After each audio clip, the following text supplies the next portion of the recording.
You ready to slay? I'm ready to slay. Gonna slay a princess. Wait, I had to change the thingy. Huh. There we go. Slay the princess. Woo, Slay a Princess is finally out. Mega Hydrate, how fucking dare you?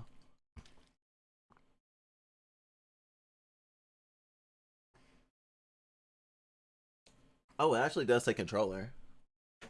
That's dope.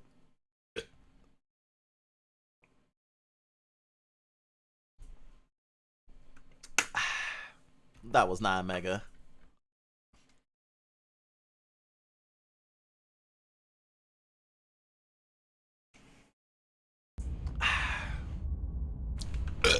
There we go. This is a horror game and is not intended for all audiences. Slay Princess contains flickering images as well as a parallax effect that on rare occasions can cause motion sickness in players. If either of these cause health issues for you, you can disable them in the game's preferences.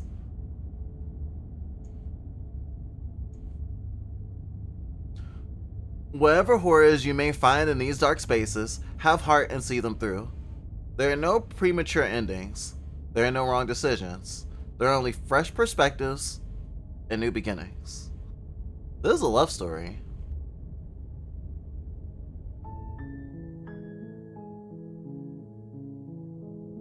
I see.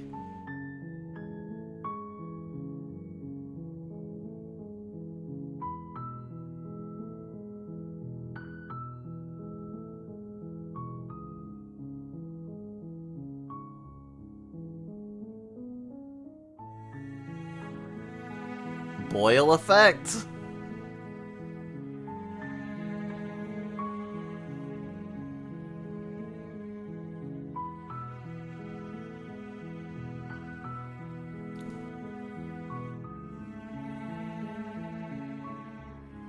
Okay, it doesn't share a save state with the demo. Whew. Let me know your predictions about what is going on in the game because I'd never have guessed. Oh, really? Okay. Can't wait. Chapter 1. The Hero and the Princess. You're on a path in the woods, and at the end of that path is a cabin. And in the basement of that cabin is a princess. What princess? You're here to slay her.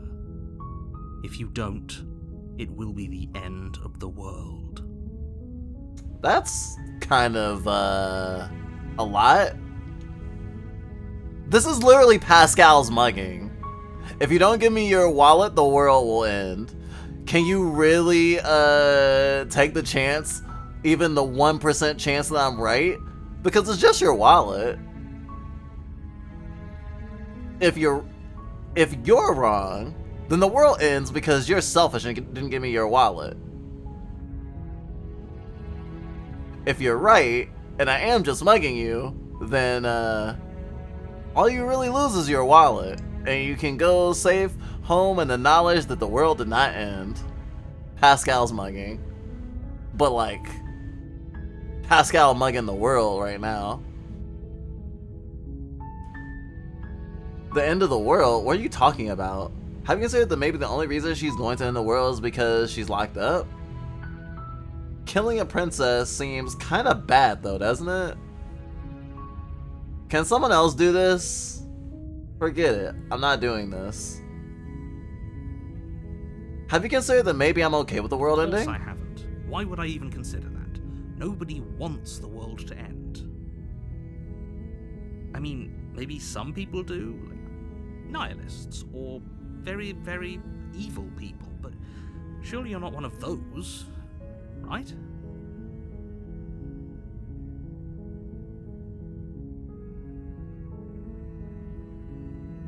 The end of the world? About the end of everything as we know it. No more birds, no more trees, and perhaps most problematically of all, no more people. You have to put an end to her. If you tell me why she's dangerous, if you don't tell me why she's dangerous, I'm not gonna kill her. She's not dangerous. She's just a princess. The danger comes if she gets out, which she will unless you do something about it. Do you have any evidence to back this up? You're already on the path that leads to the cabin. Why would you be here if it weren't to complete a very important task? You've made it this far, you might as well reach the end of your journey. Okay, what happens if she gets out then? I want specifics. The more specifics you have, the harder it will be for you to do this very important job. She's a princess. People will listen to her, because listening to her is in their nature. And when they do, everything will come crashing down. It's in people's nature to listen to princesses? I don't know about that one, Chief. I will actually turn the voice all the way up. Oh, I can like, when I move the mouse, it like, the view changes a little bit.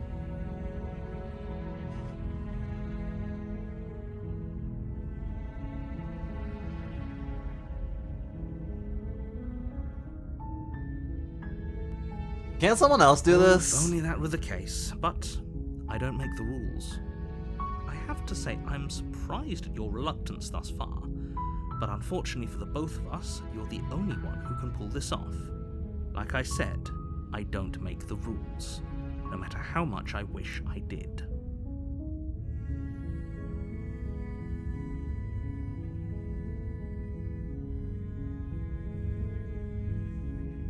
Look, I'll go to the cabin and I'll talk to her, and if she's as bad as you say, then maybe I'll slay her. Then I guess we'll just have to see what happens. But a word of warning. If you go in prepared to hear her out, she could easily trap you in her web of lies. And the more you listen to her honeyed words, the harder it'll be to pull yourself out. Then each and every one of us is doomed. So sure, go, talk to her. See how that turns out for all of us. You make your way up the short path to the cabin. You'll find the princess within. We're not going to go through with this, right? She's a princess. We're supposed to save princesses, not slay them. Ignore him. He doesn't know what he's talking about. Oh, there's another game where that avatar is their own person. Neat.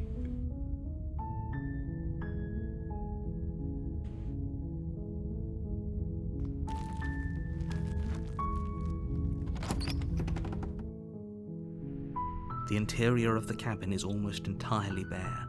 The air is stale and musty, and the floor and walls are painted in a fine layer of dust.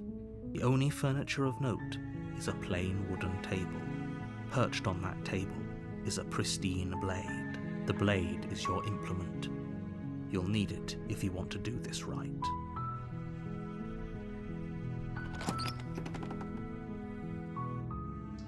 The door to the basement creaks open, revealing a staircase faintly illuminated by an unseen light in the room below. This is an oppressive place. The air feels heavy and damp, a hint of rot filtering from the ancient wood. If the princess really lives here, slaying her is probably doing her a favor. Probably because she's down here.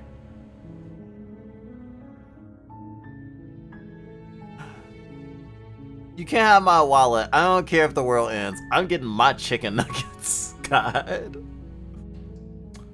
Looking into the void. Speaking into the void. I am kinda pretty anxious, except a small bit less, so now, because of taking some anxiety meds to help with anxiety, I've been struggling to keep my focus, as PTSD triggers make it hard to focus.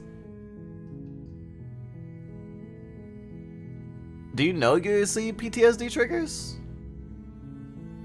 It's good that you know them at least. Kind of work around them. And of course, anxiety meds are a tool. We have anxiety meds too. And it can certainly be helpful to be like, hey, I can take this and like make it through to the other side of this. Oh, and see, PTSD, it's also like kind of resting in your body too, and it's kind of like it can affect how you like rest or don't rest, like where tension is in your body. And it sucks that like it can be hard to relax, and that you have to like induce relaxation.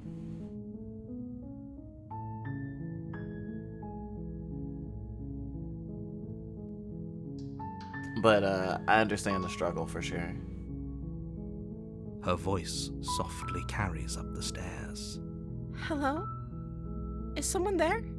It's hypnotizing. It's the kind of voice you only have to hear once to remember it for the rest of your life. Don't let it fool you. It's all part of the manipulation. You're playing a dangerous game by coming here unarmed.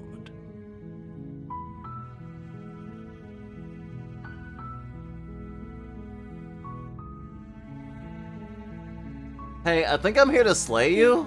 You must have the wrong address. Great job. You've given away the element of surprise. Good luck, hero. You walk down the stairs and lock eyes with the princess.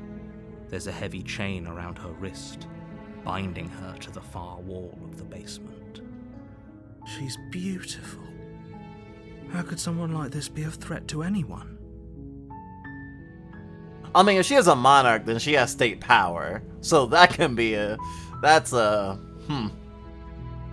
Also, that's us. I am begging you to stay focused. There's a lot riding on you here.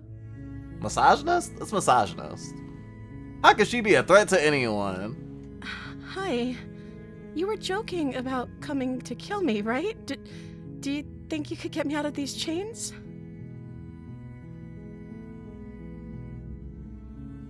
I'll see what I can do. You're only making this more difficult. Thank you. Thank you. You're making a huge mistake. No, you're doing the right thing. You walk up to the chains binding the princess to the wall and give them a tug. They're large and heavy, far too solid for you to even imagine trying to break them apart. I'm guessing you don't have the key? Maybe it's somewhere upstairs. Doubtful. Whoever locked the princess away down here intended for her to never see the light of day. They wouldn't have just left the key to her chains somewhere in the cabin.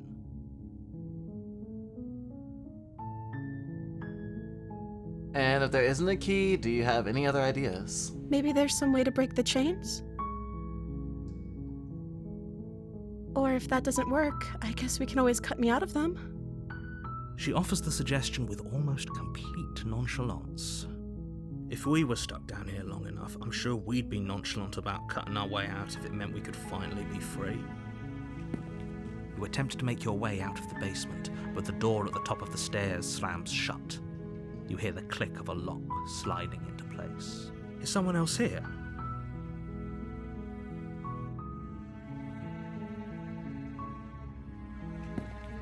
You make your way to the bottom of the stairs. This would have been so much easier if you'd just taken the blade like you were supposed to. Well, I don't wanna. Easier for whom? Easier for everyone. Look at the mess you're in. I heard the door slam. They locked you down here too, didn't they? There's a slight panic rising in the princess's voice. If I could just get out of these chains, I know we could force our way out of here together. She barely Ah! raising Fucking her arm, Christ! her teeth tearing through her limb with the determination of a trapped wolf. Fucking Christ! As she rips her flesh from her bone, a sound comes from behind you, the clang of bouncing metal. It's the blade from upstairs. You're not sure how it made its way down here, but if there's a time to strike, it's now. Or we could use it to free her. You won't like what happens if you do that. Let's save the princess. Fine. Against your better judgment, You place the blade against the ragged, self-inflicted wound on the princess's arm. Wait, those are my hands. Those are not human hands. I don't have human hands. I mean, I don't have human hands, but I also don't have human hands. Nice. You cut into her flesh. Gosh, now I'm thinking of Nimona. It's like, doesn't that hurt? I'm not a people. Remember? The blade is sharp, and it takes little effort to crack through the bone of her arm. Her limb falls to the ground, and the heavy chains follow suit. She didn't so much as utter a sound through the whole ordeal. No, she didn't. She smiles softly as her gaze meets yours, blood from her wounded arm dripping rhythmically to the ground. How is she still smiling after everything? It's like she isn't even bothered by what just happened. Thank you. Now let's get out of here. No, we won't have any of that. The stakes are too high. You can't just let her escape into the world. No, I can't just let her escape into the world. As the princess approaches the bottom stair, your body steps forward and raises the blade. Wait, this isn't fair. You can't just do that. Watch me. What are you doing?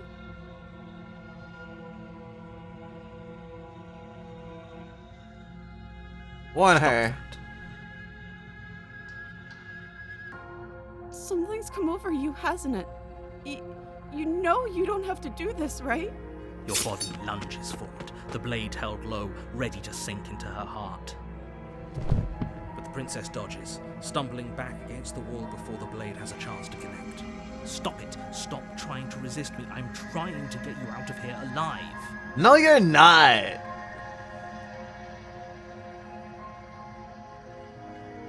Resist. Move the blade. As your body remains frozen in stubborn resistance, the princess takes a cautious step forward. We both know this isn't you. She nervously reaches towards you and takes the blade from your infuriatingly rigid hands. What are you doing? I'm sorry. I'll try to be quick. She plunges it into your chest, tearing through flesh and sinew. It is agony. But you aren't dead yet. Oh no, I'm so sorry. Stay strong. We can tough it out until it's done. For her sake. For her sake? Don't you start pretending that dying a painful death is some sort of heroic gesture. The two of you have literally doomed everyone. Oofy owie. Whatever. She sinks the blade into your chest again and again and again, and you feel every inch of burning pain that slices its way into your body. I'm sorry. Oh my god, she's so cute while she's killing me. She doesn't know how to use a knife, does she? Apparently not, though it doesn't matter how sloppy her knife work is, does it? A stab wound is still a stab wound.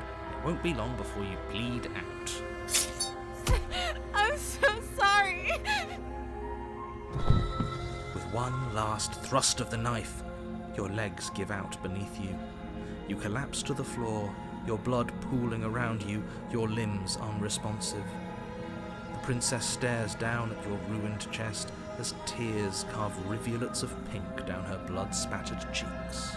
It can't just end like this, right? Oh, that's rich coming from you. As much as I'd prefer for things to have gone differently, I can't deny the reality of what's happened. The two of you made your choice. It's over. Everything goes dark. And you die. I'm sorry, princess. Chapter 2, The Damsel. You're on a path in the woods, and at the end of that path is a cabin. And in the basement of that cabin is a princess. You're here to slay her. If you don't, it will be the end of the world. Music slower.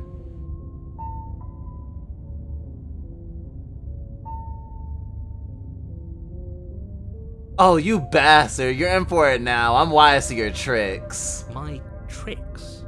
What on earth are you talking about? We just met for the first time. If he doesn't remember what happened, then maybe it's best to keep it that way. Yes, he didn't approve of us last time, did he? If we're going to save our beloved, we'll have to be sneaky about it. The smitten. Once more with passion. Stabby, stabby, stabby, stabby, stabby, stabby, stabby.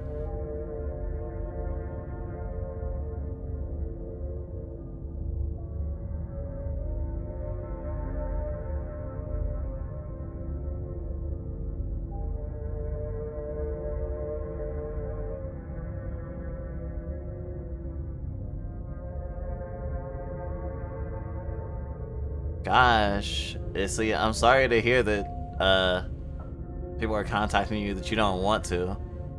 I don't know if it counts as like stalking, but it sounds like it's bordering on it, especially if you don't want to talk to someone and they're like trying to find you on other platforms. It's kind of like getting around a block. Ugh. Our beloved? Yes, you'll have to be very sneaky about your intentions if you're going to try and save the princess. Ah, so all of the cards are on the table. Then you should know that we and the princess are in love, and the four of us will be foiling any and all assassination attempts you've got in the works. 4? The smitten, the hero, me, and the narrator? We'll see about that. Whatever you do, just be sure to ignore him specifically. It sounds like he's the sort who'd sacrifice the whole world for a peck on the cheek. What can I say? A world without love is a world that isn't worth saving.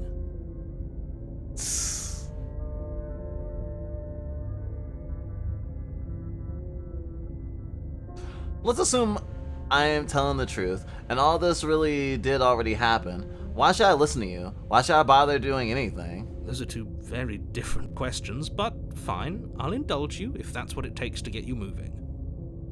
Let's say for a moment that this really is the second time you've met me, or at least a version of me. You died last time, which probably only happened because you didn't listen to me. You were the one who did us in, villain.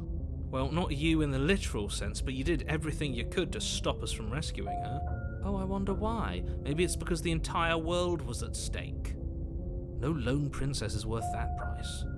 I beg to differ. I'm not going to argue with you. I'm just going to take a deep breath and assume that whoever is making the decisions here has the common sense to ignore your protestations. Anyway, I believe your second question was, what's the point of doing anything? Oh, you gonna make fun of me like that? You're making the rather dangerous assumption that your actions last time around didn't have any consequences. What do you mean? Of course there weren't any consequences. You forced the princess to kill us, and now everyone's right back where they started. That sounds pretty consequence-free to me. Yes, but in this purely hypothetical scenario, that begs the question of how you got back here. Did time simply rewind itself, or were you instead transported to a different world entirely? Ooh, many worlds theory. If it's the latter, what do you think happened after you died? Oh, and that whole world got destroyed. Do you think the people there lived happily ever after? Or do you think that the princess, left unhindered, brought about the end to everyone and everything, just like I told you she would? She would never. She's a perfect angel that you cruelly imprisoned as part of some convoluted, Dastardly scheme. Convoluted? I don't know how this premise could be any more simple. Princess bad, stop her. Oh, the four of us includes the princess too. Ah, I see. The princess is one of my headmates. Got it. I'm willfully misinterpreting you.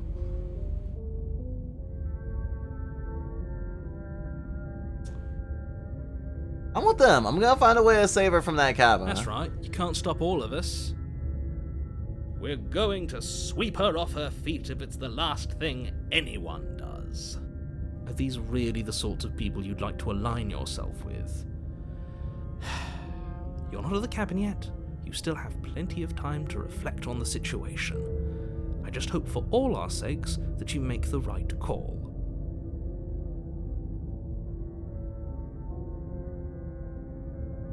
Let's talk about Just this be quick about princess. it. Who locked her in the basement? What is this People place? locked her in that basement, and I told you what this place is. It's a path in the woods. Don't overcomplicate things. Oh, don't ask questions. Just hunt a few beasts. The only reason she was even able to kill me last time was because I let her. She can barely hold a knife. How's she supposed to end the world? She just can. Believe me, I wish I could tell you more, but you'll just have to trust that what I'm saying is true, and that, despite it all, you're fully up to the task that's been given to you. Maybe it's her beauty that threatens the world. Sure, it's her beauty. Why not? And before you ask, no, we can't just keep her down there. If you don't slay her, she's going to find a way out. It's unfortunate, I know, but it's just the way it is. I mean, you could build like a brick. You could build a cage on top of the house, I guess.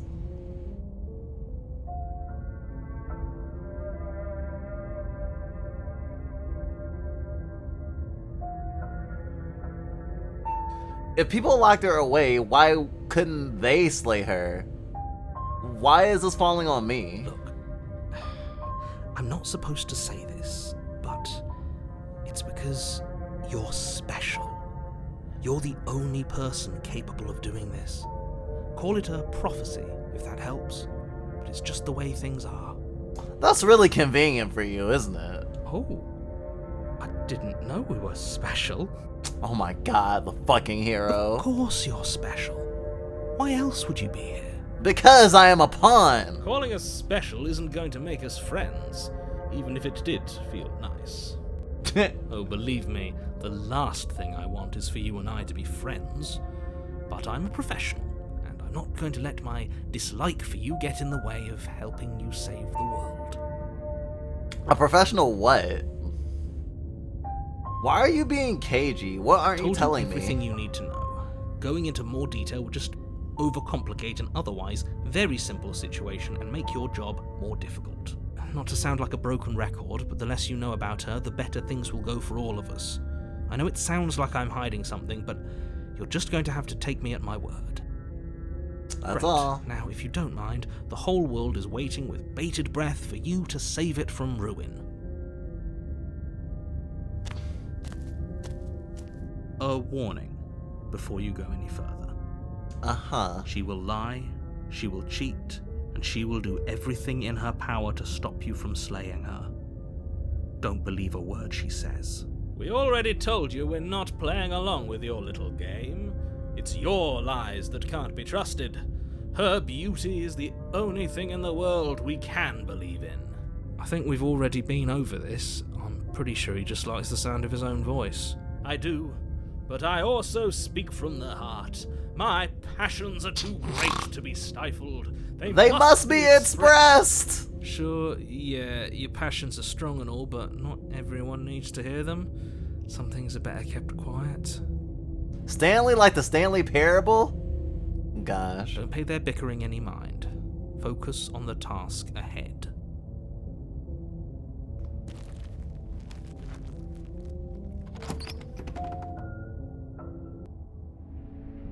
The interior of the cabin is Whoa. clean and elegant, its stone walls draped in fine-threaded tapestries, a prison befitting a royal prisoner. The only furniture of note is an ornate wooden table with a pristine blade perched on its edge. The blade is your implement. You'll need it if you want to do this right.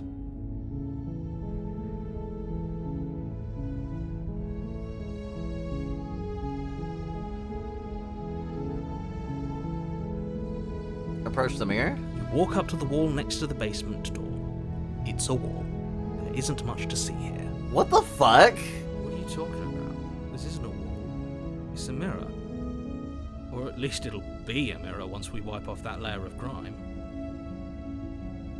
Wipe the Reach mirror forward clean. and rub your hand against the cabin wall. I hope you know how ridiculous you look right now. But there was a mirror a second ago. And now it's gone. Pity. We could have a feather out of place, and now we'll never know. We can't gallantly sweep her off her feet if we have a feather out of place. I guess I'm not supposed to know that I'm a monster? This whole cabin is different than last time. Very different. Is it? I can't say I was paying much attention to the scenery last time around. Maybe that's because you haven't actually been here. I hope this means you'll finally drop that ridiculous past life nonsense. You haven't died, and you certainly haven't been killed by the princess. This place is made out of stone. This shouldn't be a cabin on the inside. So focus up. Stop letting yourself get distracted.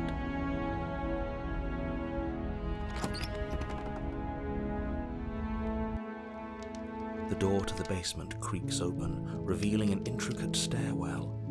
Gold-trimmed carpet glimmers in the light of the torches positioned along the walls. The basement almost seems welcoming in the dim firelight. But it's still a stone basement. If the princess lives here, slaying her is probably doing her a favor. A soft voice carries up the stairs. Hello? Is someone there? Oh right, they have different voice actors depending on which princess you're with at the time. Her voice, it's somehow even more beautiful than last time. God. I can hear wedding bells already. I've held my tongue till now, but you're taking this a little too far. We barely even know the princess. We can still do right by her without all this over-the-top fawning. I agree. Maybe a little less fawning. And you know, I'm all about fawning.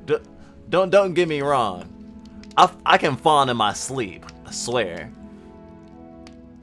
Yes, for everyone's sake, you're not in love. Just remember that her charms are all part of the manipulation.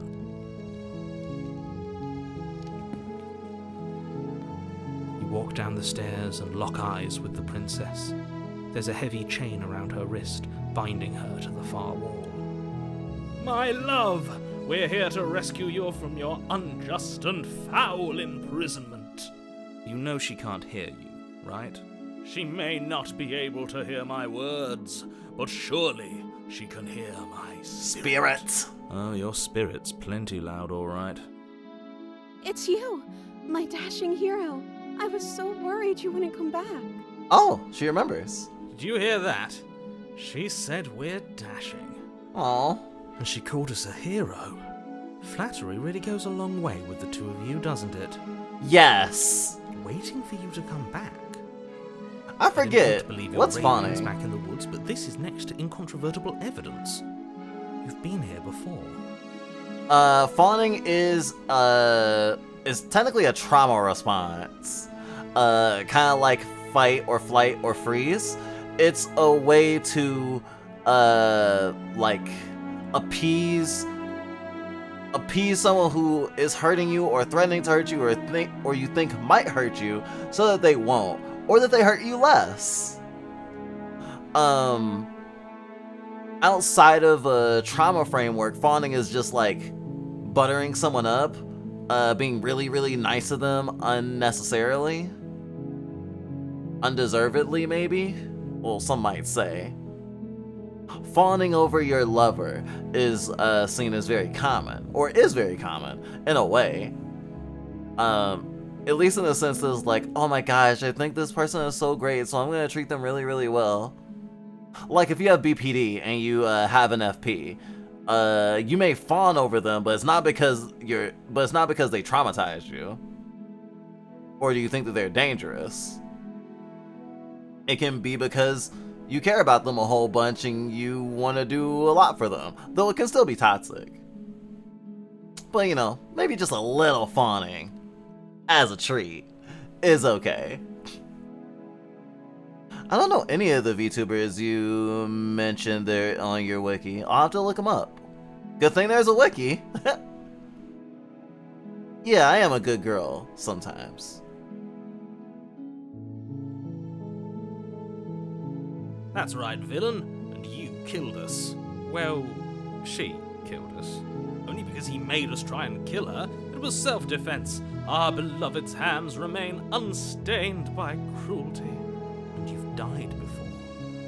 So an entire world has been damned to oblivion. I'd really hoped I'd be the first, but what's done is done. What matters is you have a chance to do it right this time. Okay, so the narrator is like, this is a different world.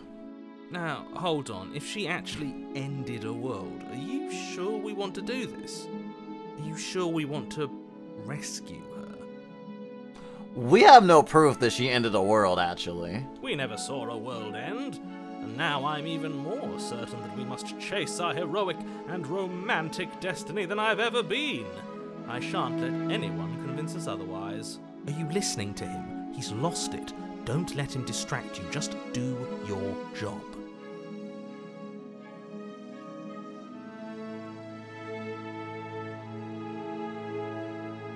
I didn't bring a knife. Do I have to cut you out again? Well, what happened after I died?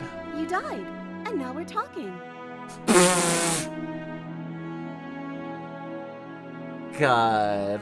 But before we started talking, did the world end? Did you end the world? I don't know. Was I supposed to have ended the world? Would that have made you happy? Oh my God, she's spawning back. And just like our darling princess, she wants to make us happy. My heart melts further with every word that passes through her beautiful lips. Are you listening to her? That's a confession. Honestly, the world sucks. People are a plague, and I hope you brought a slow and painful ruin to them.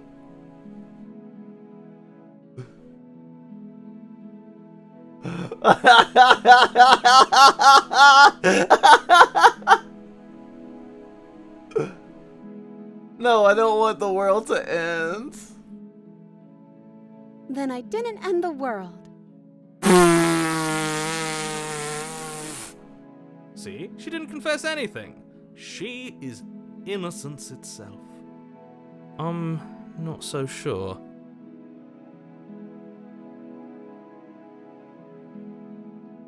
I'm sorry about what happened last time. The narrator sent me here to kill you, took over my body. It was extremely unfair. If another version of me was pushed to such drastic action, it was for good reason.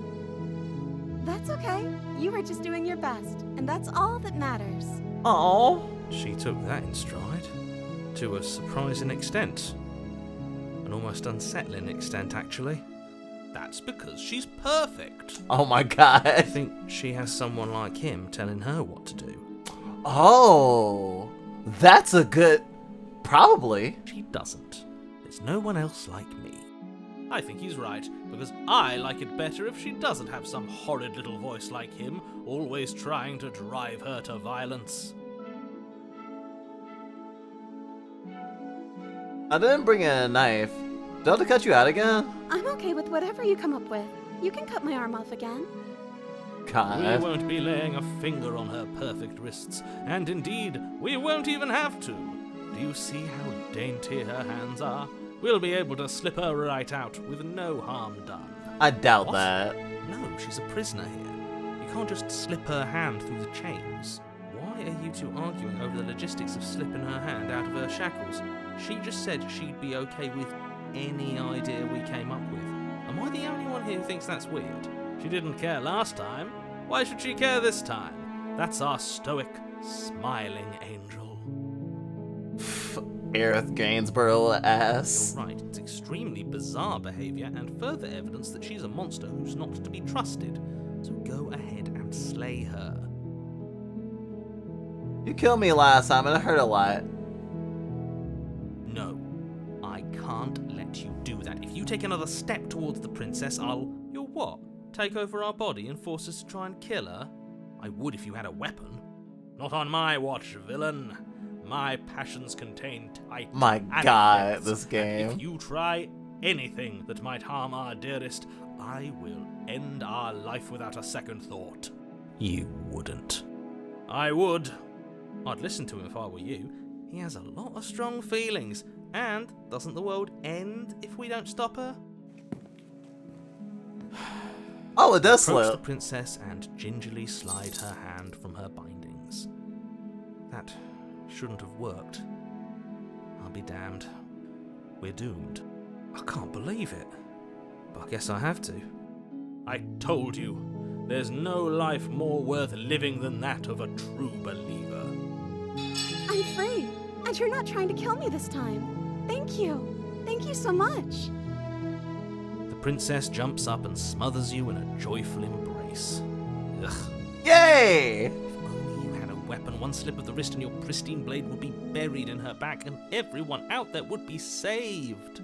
Luckily for Mr. Romance, we don't have a weapon. Who needs a weapon when we have the power of love on our side? What do we do now? What do Let you me want to guess. do? End the world?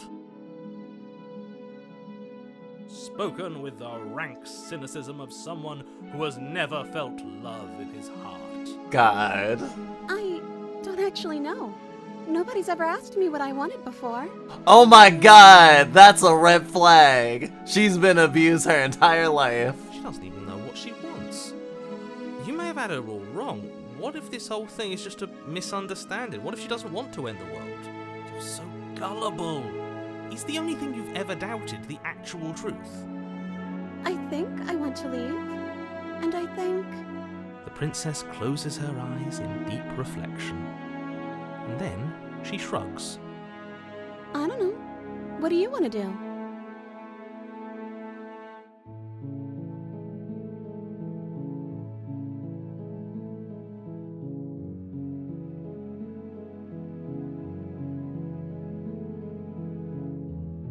Do you want to end the world? Are you seriously asking her that?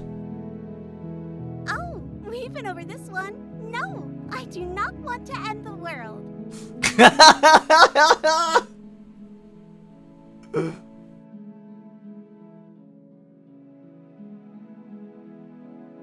just want to leave. We can figure out the rest later. That sounds perfect. The princess takes your hand, the last hopes of the entire world slipping through your fingers as they intertwine with hers. We have each other. We don't need the world for our happy ending. I like to think that you do, actually. Look, I have my doubts, but the choice has been made and this is happening. You don't have to mope about it. Yes, this is very plural rap. I will mope about it, because moping is the only recourse you love-blind fools have left me with. You and the princess walk up the stairs, hand in hand. Ugh, look at the way she's smiling at you. She doesn't have to be so happy about this. And what happens after we walk up the stairs? Let's see. Oh, isn't that interesting? The door slams in your face and the lock clicks. That's a familiar move. Did I do that last time? Then you should know that you won't be able to leave. Oh no! Did someone lock us in here? That's not fair. We're supposed to leave now. She's right. It isn't fair. But the unfairnesses of the world are no match for the strength of true love. Enough with this true love nonsense. You just met her. Maybe the hero has BPD, actually. Because,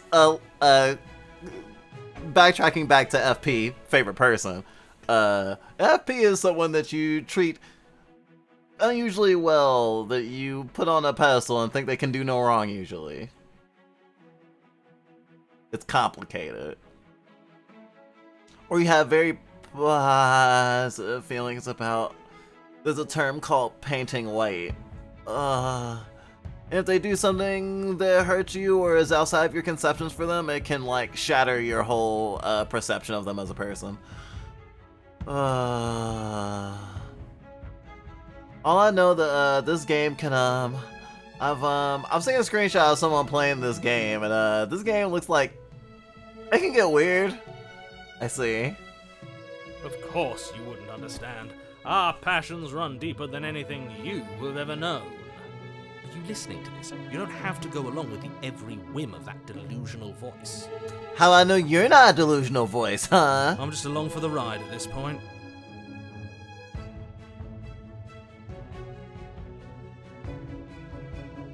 I think we can open it if we try together. Okay. Yeah, let's do it. Like a pair of teenagers in love, you and the princess place your hands on the door together. Blech. Yay! And lock clicks and the door creaks open. Are you kidding me? That's so cool! I told you our love was insurmountable. You and the princess make your way upstairs, and... The blade, that's right. There's still a chance for you to do the right thing. Take the blade from the table and slay her before it's too late. Should've threw out the window. I'm not doing You're that. enjoying this, aren't you? You're taking every opportunity you can to draw out the end of the world and make me suffer. I hate you. That's the way out. We're going to leave together, just like you wanted. Yes, I suppose you are going to do that, aren't you? You cross the room, opening the door to the cabin, and then you step outside. Aw, love will set you free. A happy ending at last. What's that sound? We did it. What should we do now? Where did everything go? Where did he go? Oh, is he gone? I hadn't noticed. I was too busy staring deep into our beloved's eyes. I'm cold. Is being happy supposed to be so cold? She's cold. Quick, our feathers. Pluck them all and weave her a coat worthy of a princess. Whoa, wait, what? What?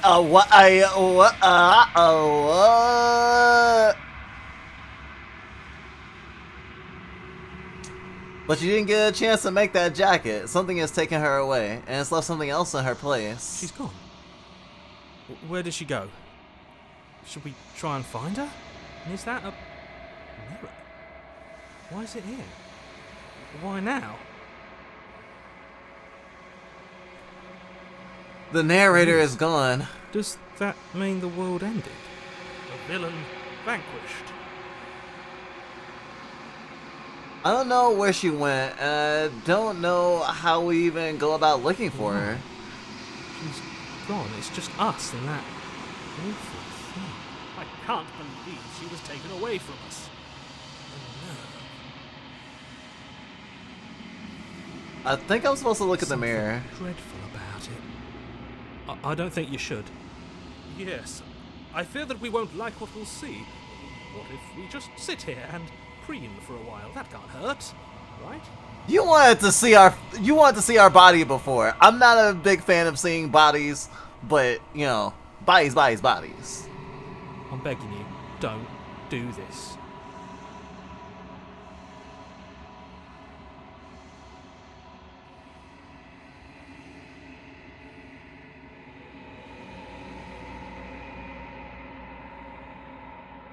I approach the mirror. And I gaze into my reflections. Silence as I reach forward. They're gone, but the mirror remains. It's time for me to see what's in it. It's you! I am alone in a place that is empty. It is quiet here. I am at the cabin. Something finds me in the long quiet and brings me the gift of a fragile vessel. The gift of the fragile vessel? Yes, nerves and fibers to feel the worlds beyond, perspectives to make my own. This one is soft and delicate. You molded her to love you, and she'll make for a gentle heart. Do not mourn her. She has served her purpose. What the fuck? Do we know each other? You are familiar, but you are not me. I feel sadness, longing, hope as I witness you. What are you? I am solitary lights in an empty city. What are you? I'm a floating consciousness existing in 3 worlds at once. Or more?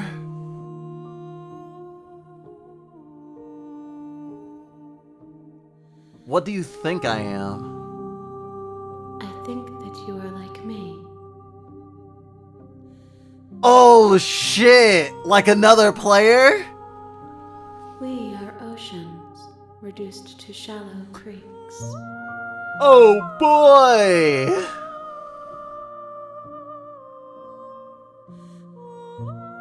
Is this the end of the world? How can the world have ended if we are talking? Do you know the narrator? You are the only thing I have ever known. The space we're in is vacant. Nothing comes here but us. Are you what sent me to slay the princess? Are you what trapped me here? Do you know what the world's beyond this place? I know only that they are.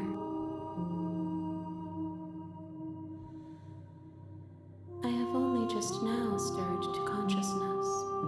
I could not have trapped you here, and I too yearn to be free. Are you the princess?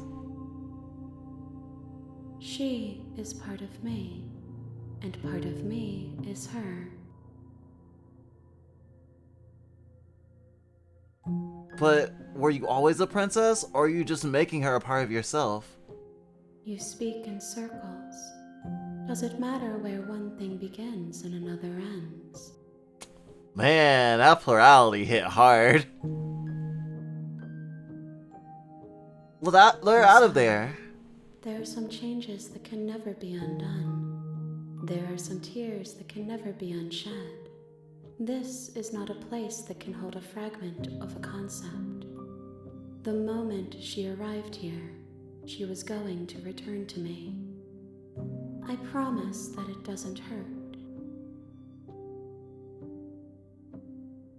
What happens now? Nothing, as we are. But I know that there are worlds beyond us, and that we are meant to reach them.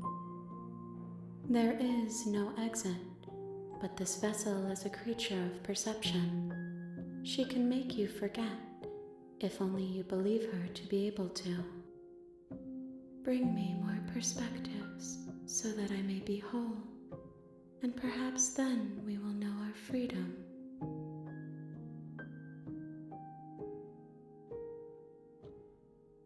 Aren't you scared that I'll find a way to kill you? I have not lived. I am not afraid to die. How many more pieces of you do I have to find? More than you have found, but less than there are to find. I am infinite. The rest will find their own way home. And what if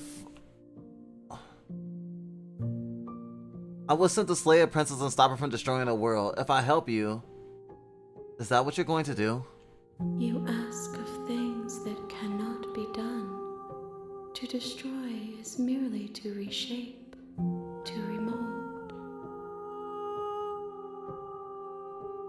You're being semantic. What are you gonna do if I help you? How can I know? I am flickers in something sprawling and unilluminated. Gosh. I don't know if I'm at one end or the other of ego death. I mean, I'm not experiencing ego death right now. I probably wouldn't even be able to talk if I was. Well, maybe I would. I mean, you can definitely talk when you experience ego death. But, like... this is really philosophical. My guess is there are two states of the princess. One of them is ever present, always existing in all realities, and the other one is a grounded version of her in each reality. And when it gets to the end of the game, well, she becomes one with the omnipresent. That's a good, framework. I feel like I'm getting closer to being right the more you talk to her. How much will I forget? Everything, until we meet again. And what if I don't let you do this to me? Then we will be here forever, as we are now. Unfinished, dry, hollow. I am definitely not dry. I'm not going back. If you need time, then I'll wait with you. Oh. Wait forever? You are as I am now, and forever is a long time to remain undone. I am not you, but I know that I would return before forever was finished. What textures will you weave for yourself to occupy forever? Will you place the images of you and I into a box for safekeeping? If you close that box, will you become another you in another world? An imaginary pattern repeating itself until it can no longer bear the weight of its hand-drawn cage. You'll always come back to the box, because you'll always want to know what it means to be you. I will be here waiting by your side until you're ready to return to mine.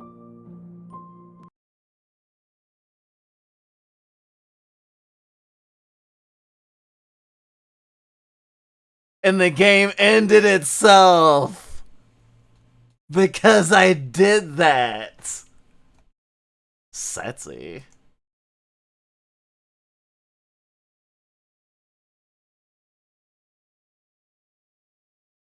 You did warn me. You have returned to me. Though you were gone mere moments, I never left your side. Oh, I never left your side. Attempt to outwit your destiny. I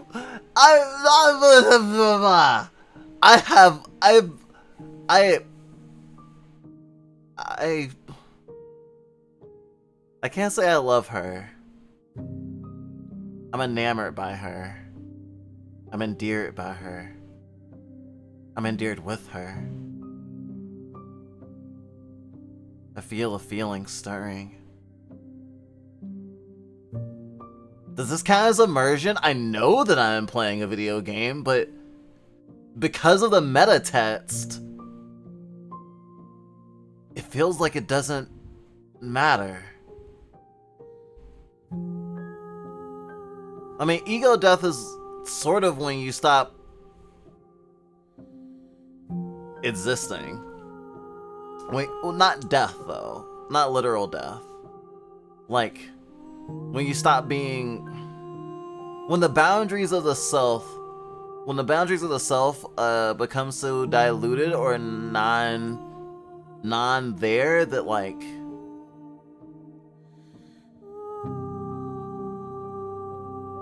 It's kind of hard to explain. I mean, I guess during dissociation you could technically count that as ego death. By what I'm saying here.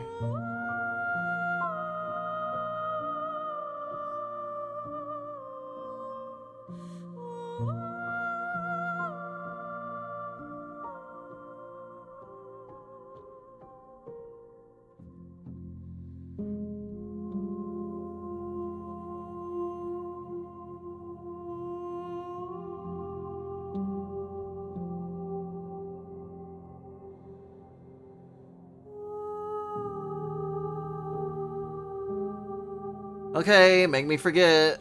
She asks that I tell you to remember her. You won't. Everything goes dark and I die.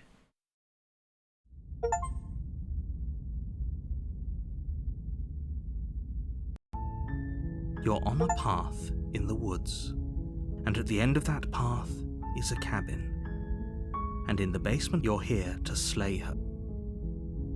The real Save the Princess starts here. Schrodinger's ego? Is my ego here or is it not here? If I'm looking at it, then I don't... If I'm looking at it, then it is here. But if I'm not, then it's not. One more. With passion. Yeah, instrumentality.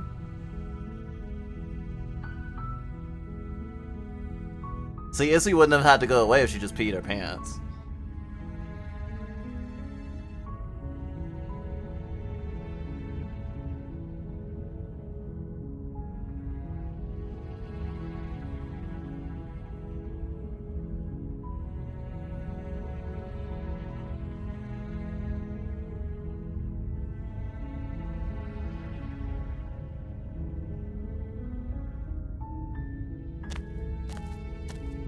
You make your way up the short path to the cabin. You'll find the princess within. We're not going to go through with this, right? She's a princess. Ignore him. He doesn't know what he's talking about.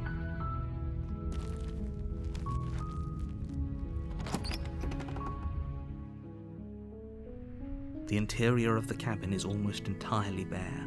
The air is stale and musty. The blade is your implement. You take the blade from the table. It'd be rather difficult to slay the princess and save the world without it.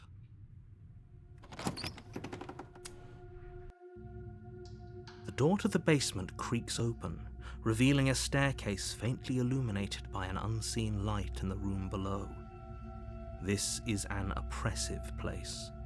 The air feels heavy and damp, a hint of rot filtering from the ancient wood. If the princess really lives here, slaying her is probably doing her a favor.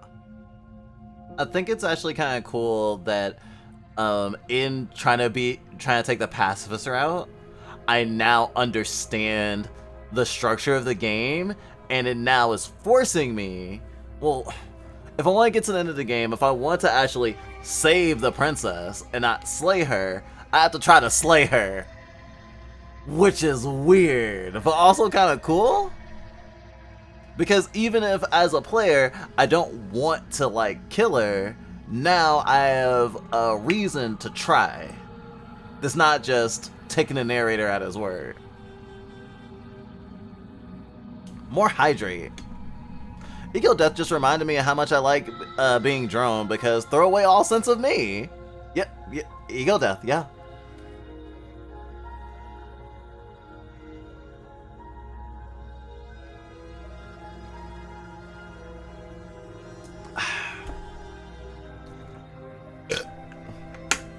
Yep, Death, then back to chapter 1. Which had May originally play the demo, by the way? I do not remember. It may have been me. It was so long ago. Her voice carries up the stairs. Who's there? Very confident. She sounds dangerous. It's almost as if she's the one in charge down here. Femdom! Don't let it fool you. It's all part of the manipulation. Good. You're still listening to reason. You walk down the stairs and lock eyes with the princess. There's a heavy chain around her wrist, binding her to the far wall of the basement. She's so coldly beautiful. Is she really a threat to the world? Focus on the task at hand.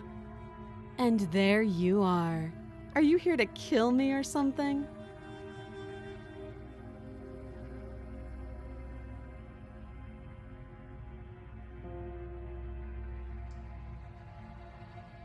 Okay, yeah, you caught me. I'm here to slay you.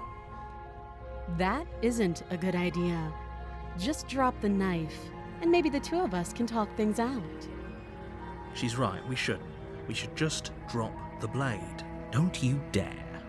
It's fine. We can decide what we want to do after we talk to her. Maybe she really is a monster. Killing someone in cold blood isn't very becoming of us. I am a dragon, so my fruit juice is cold. You ignore the trembling in your hands and tighten your grip on the blade. You poor thing. Your hands are shaking. Are you scared of me? Because you should be. You step forward, your grip on the blade tightening as you steel your resolve. Oh? No talking then? Fine. What even makes you think you can kill me? I'm probably chained up in this basement for a reason, right? And if that knife is the only weapon you have, you'll have to get close enough to use it. So, you should just drop it. Best not to risk finding out what I can do. She's unarmed. If you hesitate now, it'll be too late. End this.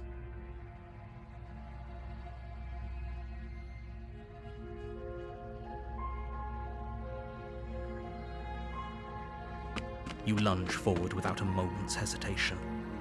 You feel flesh easily give way and look down to see your blade already sinking deep into her heart. Oh, Yeah, you thought you could talk more, I guess. That makes sense. this is it, isn't it? I'm almost embarrassed. I should have seen that coming. But I have to wonder, do you actually believe this was enough to kill me? It's like she's convinced she can't die. Yes, even as she lays there dying, she entirely believes herself to be alive and well. But it's over, isn't it? She stopped breathing moments ago, that arrogant look still plastered on her face. This is the bratty princess. I'm here for it. But is it over? Really over?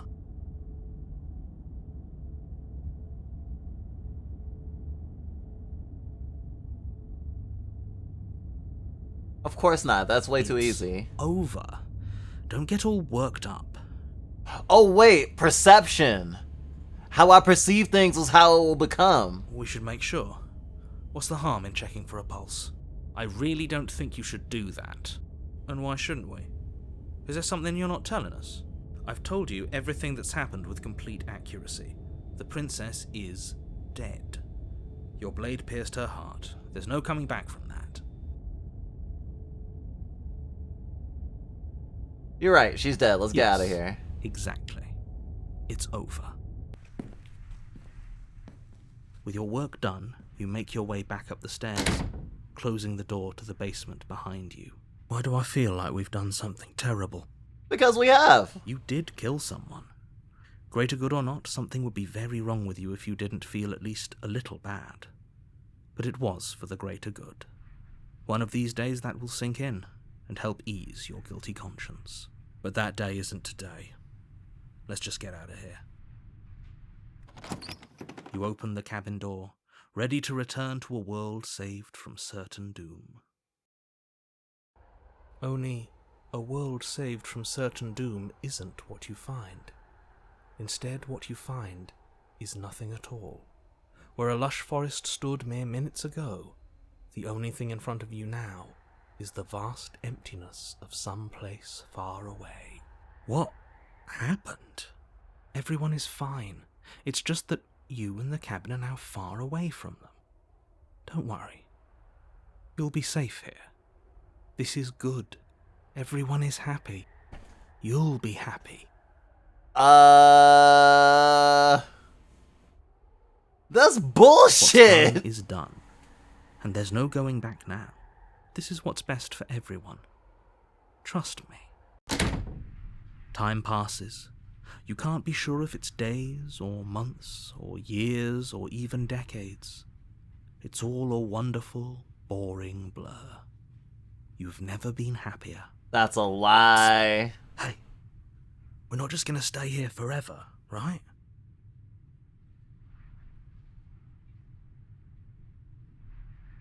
Hell no. You have any idea how to get the I heck do. out of here? But you're probably not going to like it. The blade. We can use the blade to get out of this. I can hear everything you say, little voice. There's only one thing it would want you to use that blade on, and I'm afraid that thing is you, dear hero. He's right. It's the only way out. Do you hear that? It wants to take this happiness away from you. It wants this wonderful place to end. Do you not? There's more for us to do, and the only way for us to do it is to take that blade and use it. Don't you dare. You're right. I didn't like the idea. I'm just gonna stick around and do nothing at least a little while What a longer. relief. I suppose we've got all the time in the world for you to change your mind. More happy time passes, though the word begins to lose its meaning. Time, that is, not happy. Happy still has plenty of meaning. Please, shake yourself out of it. We have to get out of here. The little voices, please, fall on deaf ears. Eventually you pass into a blissful state of pure existence. Ego death. Though words like eventually and pass ceased to have any meaning to you long before that shift, you simply exist. Happy. forever.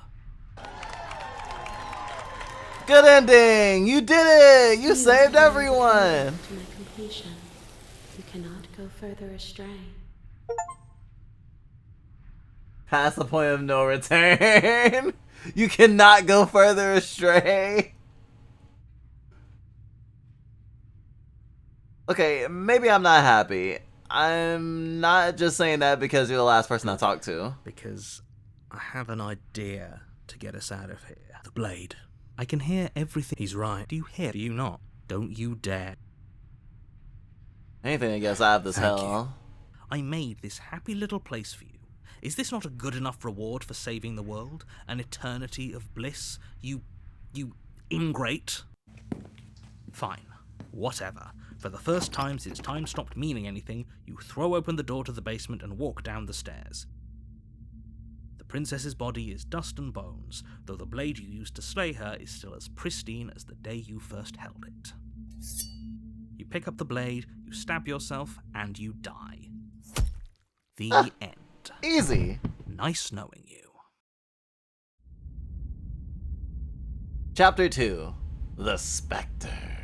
You're on a path in the woods. You're here to slay her.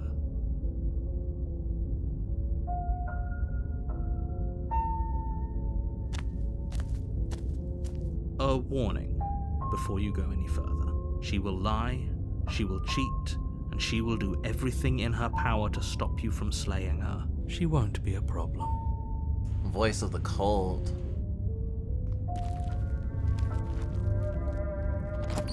Huh. The interior of the cabin is cold. Hey, a mirror A again. soft odor of dirt permeating the air. Cobwebs flutter in the corners. You can hear wind whistling outside, banging the shutters against the windows. The only furniture of note is an elegant antique table with a pristine blade perched on the edge. The blade is your implement. You'll need it if you want to do this right. It feels like no one's been here for a long, long time. Like I've been saying, she's dead. We killed her already. You didn't even say anything about the mirror on the wall. That's because there isn't a mirror. There's a table, the blade sitting on the table, and the door to the basement. There's nothing else in here. There's definitely a mirror. There isn't. Who cares if there's a mirror? Let's just go into the basement and find her body so we can be done with this. I care. I want to look at myself. I want to see how handsome I am. I care less about that and more about whether we're being lied to. If he's willing to lie about something as innocuous as a mirror, what else is he hiding from us? I'm not lying to you. Use your eyes. There is no mirror. Why would I lie about something so meaningless? What good would it even do? The narrator is fucking gaslighting me! The fuck?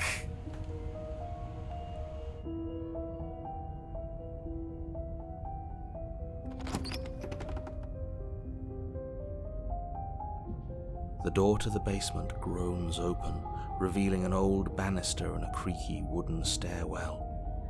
Everything is coated in a thick layer of dust, and you can feel it settle into your lungs as you breathe in the stale air. The very building itself feels dead. If the princess lives here, slaying her would probably be doing her a favor. The room below is silent. Nobody's here. Naturally.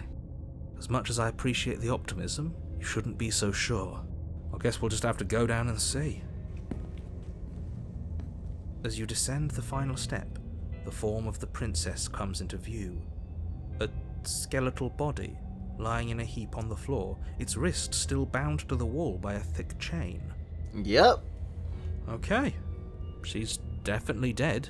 It's just like I told you.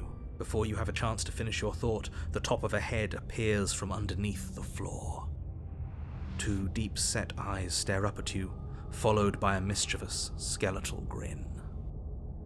And finally, the rest of the body floats up to join the head. Wait, this isn't right. What's going on here? Ghost! Oh. Wow. How absolutely terrifying. What's a ghost supposed to do to us? Oh, it's you. Hiya, Keller. I was hoping to see you again. I have some issues with how our last meeting went.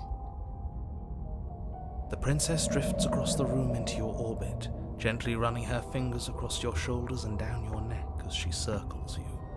She's kind of hot. Her touch is cold and ethereal, formless yet real enough that her icy fingertips send shivers dancing across your skin. It's so cold. So she has a body, and she's right there. We could probably grab her and kill her again, if we wanted to. We don't even need a blade. She looks fragile enough to me.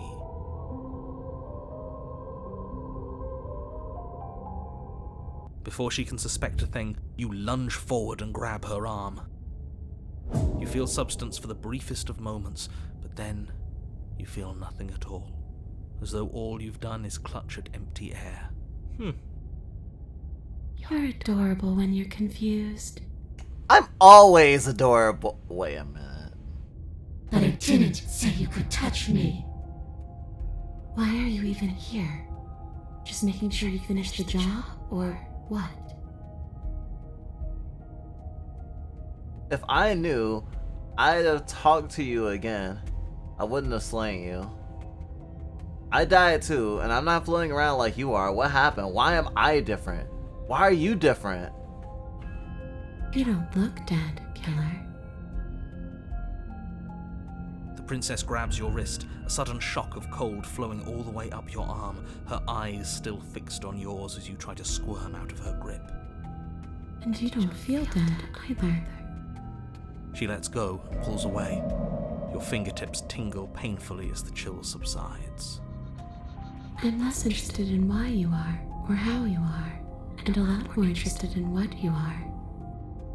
I've tried to leave on my own. Before you came back to me, I explored every inch of this place, even the spaces between the walls. But I never found a way out. I always wound up right back here. I just want to go home. I'm so cold and alone here. But you can come and go as you please, can't you? So, let me hitch a ride. After all, you owe me. Absolutely not.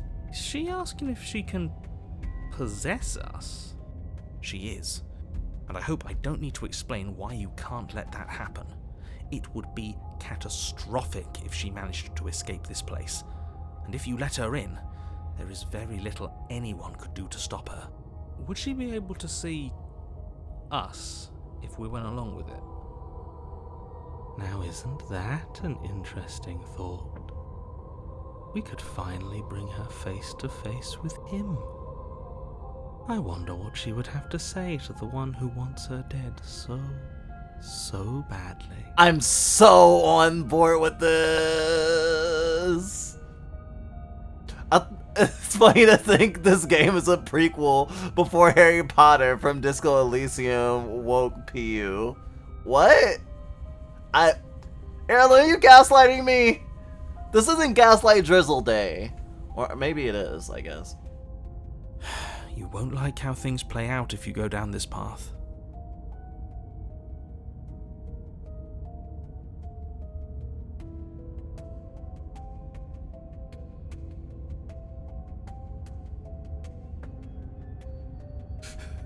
Let her possess you.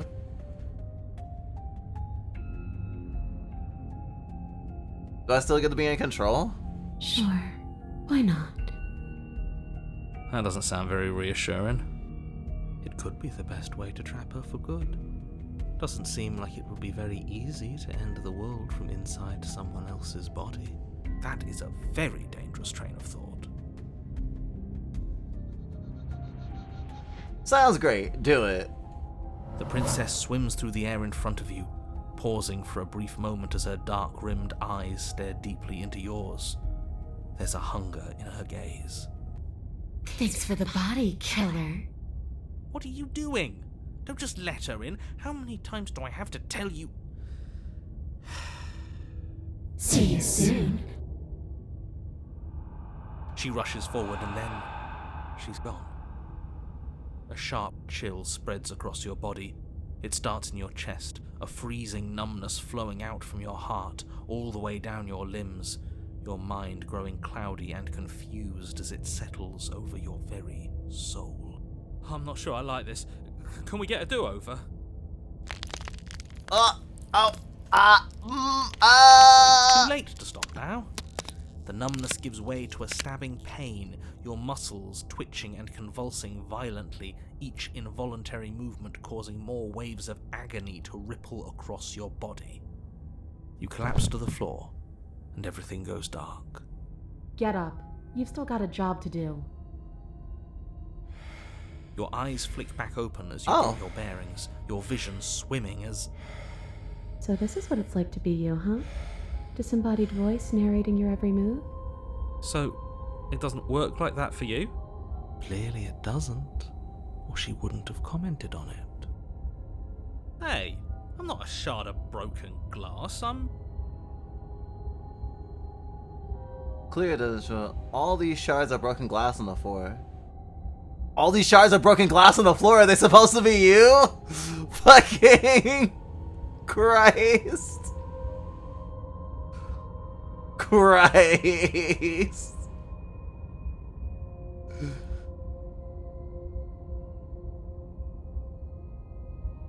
No, you can't gaslight me into thinking I'm dry.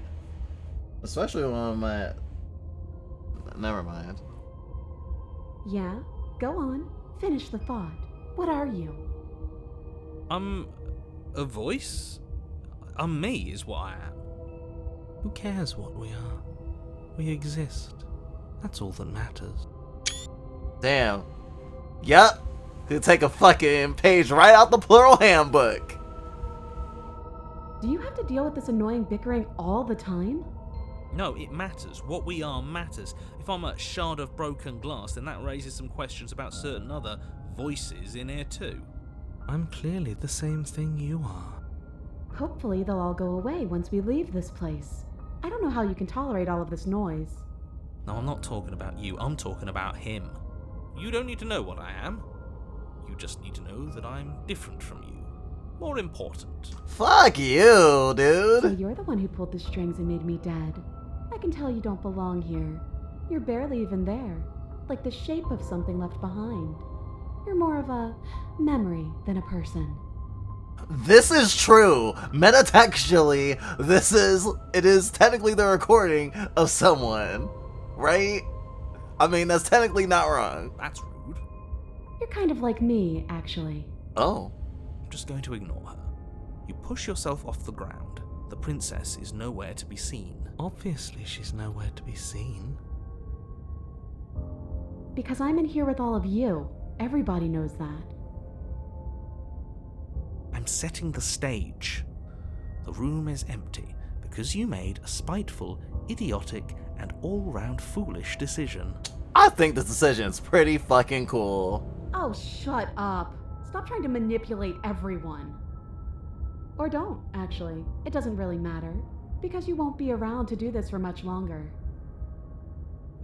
This is infuriating. Just whatever you do, you can't leave this place. It's not too late to fix this.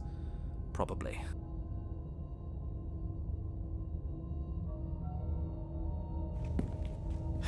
Your legs, weary with the weight of the princess's spectral form and clumsy with the cold that still pervades them, stumble towards the stairs. I'm just trying to get home. You don't have to act like it's the end of the world. But that's exactly what you leaving this place is going to be. You don't know that. I do. Wait, if she has a home to go back to, doesn't that mean that her leaving won't end the world? It doesn't mean that at all. It could mean that wherever her home is, it's outside of the world. Yeah, but it has to be somewhere, doesn't it? And if it's somewhere, then it's part of the world. Frameworks on frameworks. I suppose it's all a matter of perspective. Where does the world end and something else begin? Does the destruction of one open a door to another? Or is it the same world reborn? Against the backdrop of the inane conjecture of meaningless little voices, Your body continues its ascent up the stairs, staggering through the open door. For how much you hate her, you aren't doing a whole lot to stop us from leaving this place. It's because he can't stop me. Why do you think he sent you here? Oh. I hate to admit it, but she's not wrong. It's just the weight of it all. It's too much for me to do anything other than describe and dictate. And whine. This body wasn't made to hold you and the princess. If you want to renege on your cataclysmically terrible decision a minute ago, well, you're the only one that can make that happen. Trudge forward. You continue slowly to the door, your feet like lead dragging across the floorboards, growing heavier with each step. Finally! Finally! You lift your shaking hand and rest it on the door handle, but you pause before you open it, exhaustion sapping what's left of your will. Was exhaustion really the best you could muster up? It's over. There's no use stalling. Let's see what happens next. Open the door. But exhaustion wasn't enough, was it? The handle clicks as you twist it, and then the door groans open. That wasn't the type of handle that it was, though. It wasn't one you turn, but whatever. Collapse to the ground, you and the princess, free from the confines of the cabin. As you exhale from the effort, you look up and see... yes? Woo, we made it again! Nothing. He's gone, and so is everything else. So we did slay him after all. He had it coming, I suppose. Slay the narrator! I'm here for it! But what about us? Are we just stuck here in nowhere forever? Did taking her out of the cabin really end the world? We're still here. Yeah, but that thing you said earlier, are we not part of the world anymore? Are we in some world that exists after the world ends, or on top of the other world but not in it, or have we never been part of the world? Alright, let's see if I'm stuck with you forever. Hitchhiker. Pick up a passenger and take her to her destination. I mean, I do still adore her, I suppose. I feel a lightness in my chest as a pair of sunken eyes emerge from my body and stare up at me. Guessing not. All's well that ends well, right? You lived up to your end of the bargain, so I'll live up to mine. Thanks. Don't mention it. I think this is where I'm meant to be.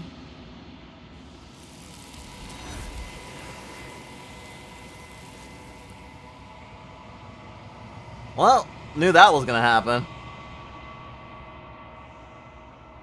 Love the voice of the cold. The voice of the cold is very good. I don't get the chance to respond, nor will I ever. It's time to leave. Memory returns. Where did she go? Should we try and find her? And there's that mirror again. Why is it here? Why now? It's gonna be okay, just trust me. We've been here before. And you always get scared.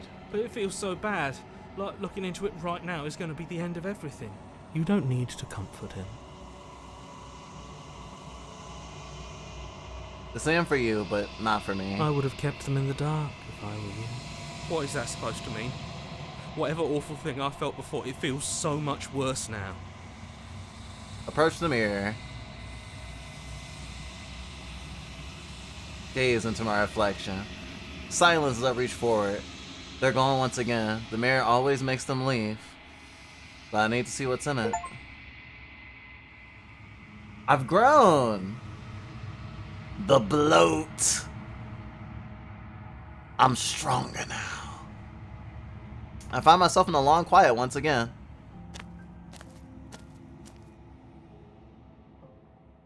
I'm at the cabin. Flickering lights and empty cityscapes become pockets of vitality and movement. I am more than I was before. Whenever you are ready, I will wipe your slate clean once again.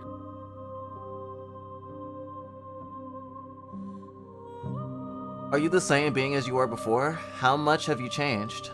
Is a child the same as an infant? I am an unbroken pattern, but every vessel gives fresh perspectives and carves new avenues of expression. I am different, but I am the same.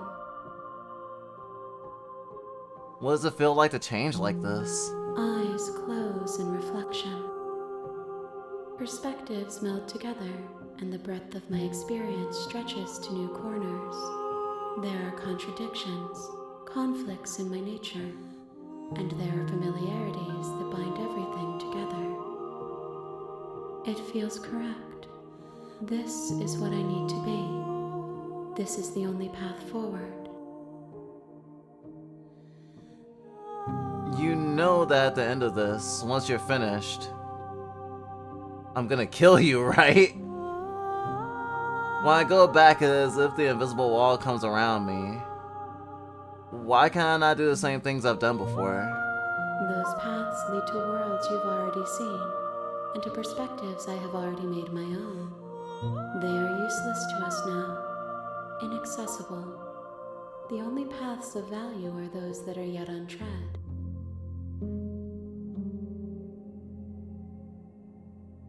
When this is all done, do you know what you want to do? With every gift you bring me, I excavate the alleys of what I am meant to be, and every exploration yields new and complicated truths. What I will be is different than what I am, and what I am is different from what I was. I cannot tell you what desires I will hold when I have changed. That's fair. But in this moment, all I want is to know myself and to know you. To know me? You have been kinder to me than anyone else I've met, thank you. Why wouldn't I be kind to you? You are the only thing I know that isn't me. Do you have any thoughts on this vessel? This one is vaporous. She is a dream for a life she could never have. But that longing has given her so much capacity for kindness. She will make for an understanding heart. Do not mourn her. She will finally be able to hold what she never knew.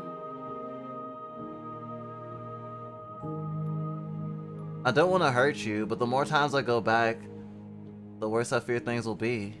The vessels are shaped by memories of you, but their impulses are drawn to the edge of the long quiet.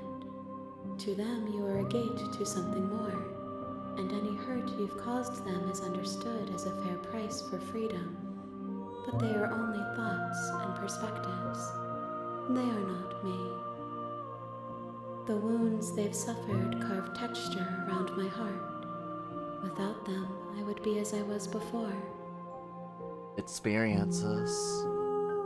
Both pain and pleasure. Good and bad. I would be alone and without sensation. I could not feel the joy of having you by my side, for I would not know your absence.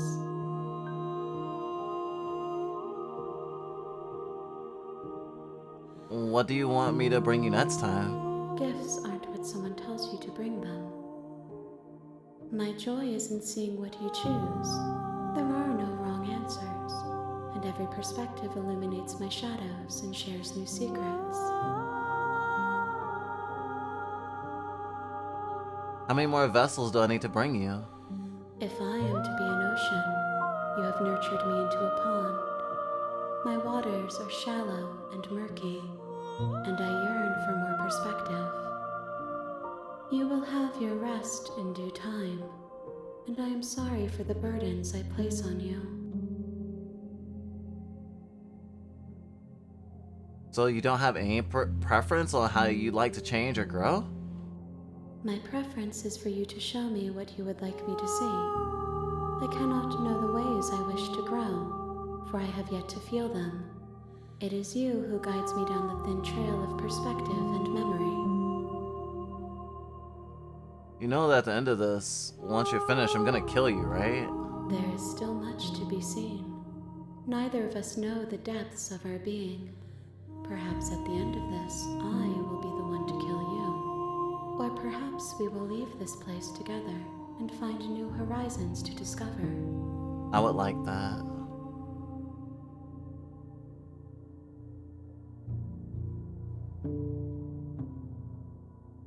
I'm ready to go back. I will long for your return, but it will give me time to reflect on what I am. We will meet again. Everything goes dark. I die.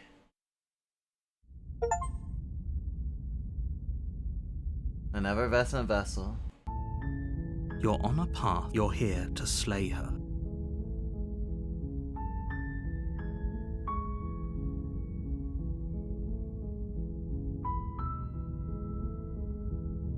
Seriously? You're just going to turn around and leave? Do you even know where you're going? Yes, I definitely know where I'm Something might going. doubt that, but fine.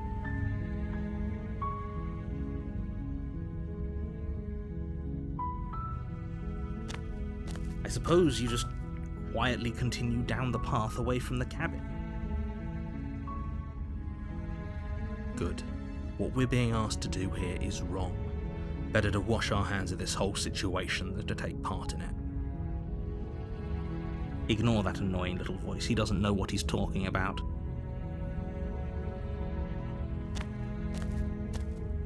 That's strange. It looks like this path also leads to the cabin. How convenient. Everything's back on track again. Maybe the world can still be saved after all.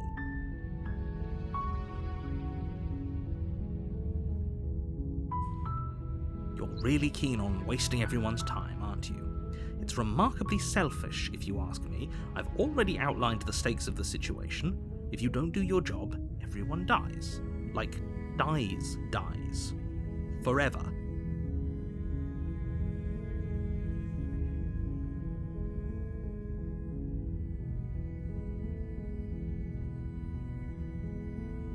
Your silence is deafening.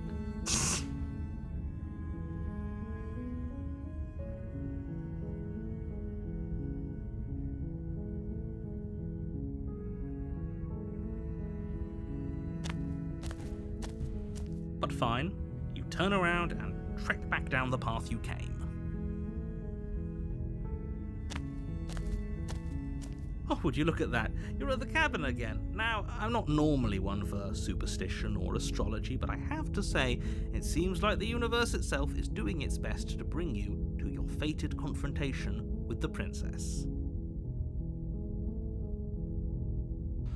Oh yeah? Well, I guess I'll start walking in a different direction. Again. In fact, I'm gonna keep trekking through the wilderness until I find a way out of There's this always a place. choice. Let me tell you right now that you're making the wrong one for pretty much everyone who's ever lived, as well as for everyone who ever will. And here we go. As you trudge into the woods, something strange starts to happen. At first, it's little flickers out of the corner of your eyes. Glimpses of familiar wooden structures through the leaves. But as you focus on your surroundings, you start to realize that those flickers weren't just a trick of light. In every direction, there is a path and a cabin. And not just a cabin, the cabin. An infinite fractal of paths and cabins desperately trying to draw you back to where you need to be. Wait, what's going on? But you're too stubborn for that, aren't you? It doesn't matter how many paths or cabins appear around you, you're just going to do whatever you can to shirk your responsibility because you care more about irritating me than you do about the fate of the world. Well, it is rather fun. You've doomed us all, you know that, right? But of course you do. Otherwise you wouldn't just wander off into the forest in search of certain death. You lose track of just how long you spend aimlessly tromping through the wilderness. But it's not like any of that time spent lost in the woods really matters, because it isn't long before the world ends and everyone dies. Chapter 2, The Stranger. You're on a path in the woods, and at the end of that path is a cabin. And in the basement of that cabin is a princess. You're here to slay her. If you don't, it will be the end of the world.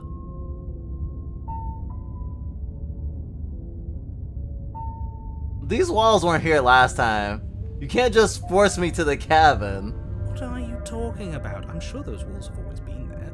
It makes sense if you think about it. If there weren't any walls in the woods, someone might have gotten lost. Or, heaven forbid, someone other than you might have stumbled onto the princess. If he doesn't remember what happened, then maybe it's best to keep it that way.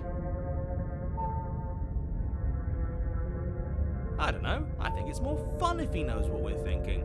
He's like a captive audience. He might have walled off everything but the path to the cabin, but I'm sure there's plenty of other ways we can ruin his day. If by ruining my day, you mean ruining everyone's day forever, then yes, I suppose there are plenty of ways you could pull that off. The world really did end last time, didn't it? We should be careful. For all we know, we just got lucky. The world hasn't ended yet, and you are never going to slay her with that attitude. Stuff those pathetic little voices to the back of your mind and stay focused on the task ahead.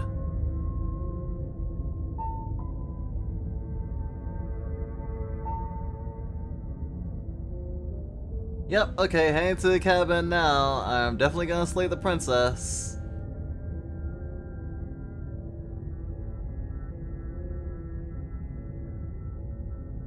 Wait, I have a lot of choices. Finally proceed to the cabin, I guess. A warning before you go any further. Of course. She will lie, she will cheat, and she will do everything in her power to stop you from slaying her. Don't believe a word she says. If we're stuck going in there, maybe we should believe her. Maybe she isn't a liar. Ignore him. He's just being difficult for the sake of it. Let's keep an open mind. Proceed to the cabin. The cabin interior is wrong. A confusing patchwork of many cabin interiors, all projected across what's almost the same space. But it's all shifted. An inch here, a foot there, such that the seams are never quite visible enough for the place to make any sense. The only furniture of note is a plain table, its legs all the wrong lengths, its material devoid of feature. Perched on that table is a pristine blade. The blade is your implement. You'll need it if you want to do this right. Oh. That is really cool. If he wants us to take it, maybe we should just leave it to collect dust, or better yet, grab it and throw it out the window. What good is a knife against a world-ending monstrosity anyway? No, we're taking the knife. Have you seen this place? We have literally no idea what to expect and no idea what we're dealing with. I've already told you what you're dealing with. You're dealing with a princess. How many times do I have to explain this incredibly simple and straightforward premise? You can't just say that. But when everything here is so wrong. Listen to me. My job is to describe facts as facts and to guide you through your job, which is to slay the princess and through that action, save the entire world. And if you're going to slay her, you cannot let fear creep into your heart. You cannot lose yourself before you even get to her. Oh, ho, ho, ho! You've piqued my interest. What's going to happen if we lose ourselves? Nothing. Because you're going to pull yourself together. Just ignore the stressful geometry and stay calm. How? Even if we closed our eyes, you're constantly describing it to us. Is the contrarian the brat thing you've been telling us about? Yes, very much. I'm not going to stop doing my job, so you're just going to have to get better at yours. And quickly, if you don't mind. Yes, take a deep breath. I'm all for getting under his skin, but we'll miss out on loads of fun if we shrivel up into a ball and go insane the first time we see something weird. What you're seeing here is obviously real. Just accept it and go with the flow. It really isn't hard. Okay, I'm fine. Good. Now, whenever you're ready, we're all waiting for you to complete a very important task.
Yeah, sorry.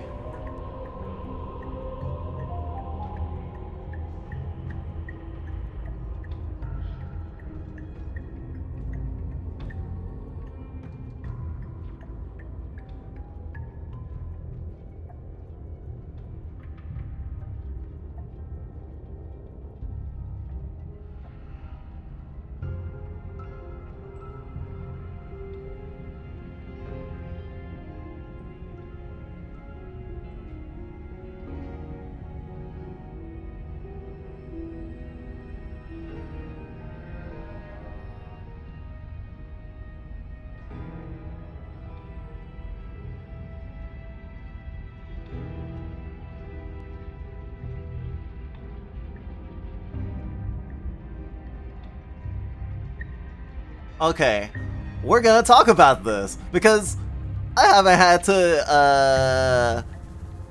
to completely just feel the need to protect my community in a while. So I just banned someone, Pearl, who was in this chat before. They had sent me inappropriate messages in whispers, which, since we had the conversation last time they were chatting in stream last time, and I was like, yeah, don't RP at me. But I hadn't read the messages that they sent until after I said that I forgave them, and trying to. I'm a good-natured critter. I don't try to ban people. I don't really ban people who aren't trolls generally. And there's even people that have been banned in some of my friends' communities that I haven't banned in my own, because I try not to cut someone off from all their community at once, even though it is very much encouraged on Twitch, especially now, to share ban lists, because bad actors can be bad actors. However, me being uncomfortable is one thing, and I already should have been able to pull the hammer. If it was Dust, he would have pulled the hammer immediately.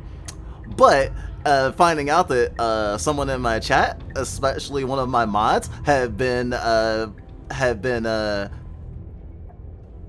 messaged without permission repeatedly for a week with the same stuff, probably the same, if not worse than what I received in DMs. I haven't confirmed with that person yet, but I know it was for a week and they didn't want that, and that they were already talking in this chat that they were feeling uncomfortable. That I'm just like, yeah, there's only so much goodwill I can have, and yeah. Also, fun fact, a new thing that Twitch rolled out recently is when you get banned from a channel, you can no longer watch it. You used to be able to still watch it, you just couldn't chat. And yeah, that's what I was distracted from, because I was DMing in Discord to figure out, should I ban this person? I hate banning people. I hate making people feel bad. I hate ostracizing people and being like, you're not welcome here. But some people just aren't. And it's for the safety of us all. I'm probably gonna have to formulate, and I was already thinking about adding to the rules, and it was already a thing where it's that a lot of streamers go, if you make me have to make a rule, you're gone. I would never say that in like a holistic way, because sometimes someone can do something that made me realize, oh shit, I should have made a rule for this because I didn't establish a boundary there, or I didn't establish the expectation. And I will do that in the future, and I'll try to be better. I do want to say, if someone is making you uncomfortable in this community, please reach out to me or a mod. Please. I don't want someone to be getting fucking berated and love bombed, stalked in DMs for a week before I find out. I know it's hard, I know that it's a challenge, but please, for the safety of everyone in the community, it's good to let me know these things, even if it's hard. And it's no one person's fault but Pearl, cause being told by multiple people, no, stop. It's just too much, man. It's too much. As our community gets bigger, this will happen more.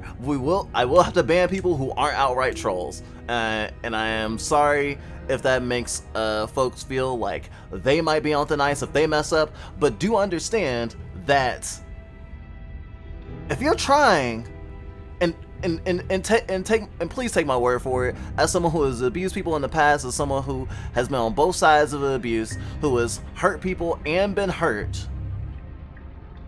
And as a person who hasn't always respected others' boundaries to the degree in which I should, I understand how hard it is. I understand that you can mess up. And I definitely don't want to penalize someone for making a mistake. But a mistake and a pattern of behavior are different.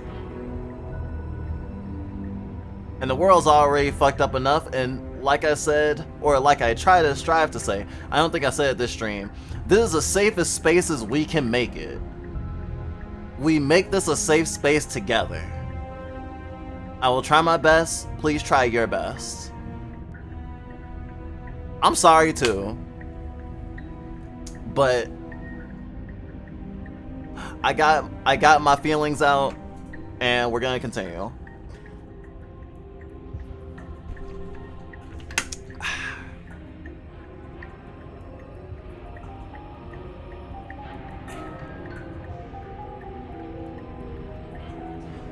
Good, now whenever you're ready, we're all waiting to complete a very important task.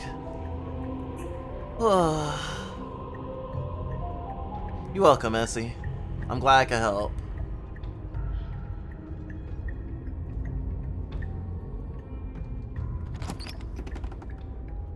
The door to the basement creaks open, Whoa. revealing a web of branching staircases all built from unidentifiable materials. Nothing here seems to belong, and the closer you examine your surroundings, the more confused you get, your head throbbing with the effort of making sense of this place. None of the stairs even seem to go anywhere, let alone down. The air here has a sickening, almost sludge-like miasma to it, the kind of indiscernible quality that comes from the blending together of every scent there is at once. An odor that is simultaneously everything and yet the sum of it all coalescing into a thick, nauseating nothing. It looks pretty cool. If the princess lives here, slaying her is probably doing her a favor. Oh my god, narrator, you just gonna say that every time, huh? That's the most flippant time you've ever said it. Her voice, a disquieting collage of tone and personality, drags up the stairs. Hello? Hi.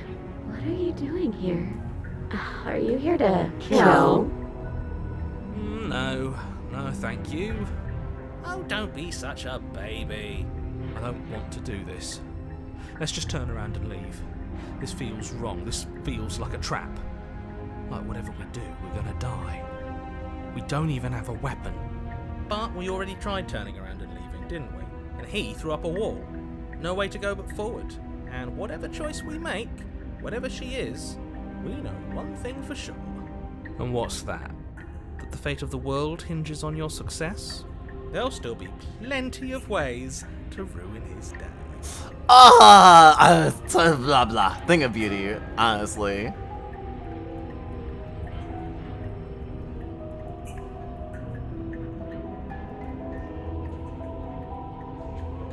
Huh? Oh, okay, there we go. Center staircase. You step onto the center staircase. Paths wind out around you in all directions, each step branching into its own staircases, which branch into their own staircases, and so on. You aren't quite sure if yours is taking you up or down, but at the very least, it's taking you somewhere. You concentrate on where you are, careful not to stray onto any of the many splitting branches that tempt you on all sides. You wouldn't want to have to backtrack to yours once you'd made a decision that took you someplace else. And so you take one careful, focused step after another. 1 foot down, another foot down, another after that.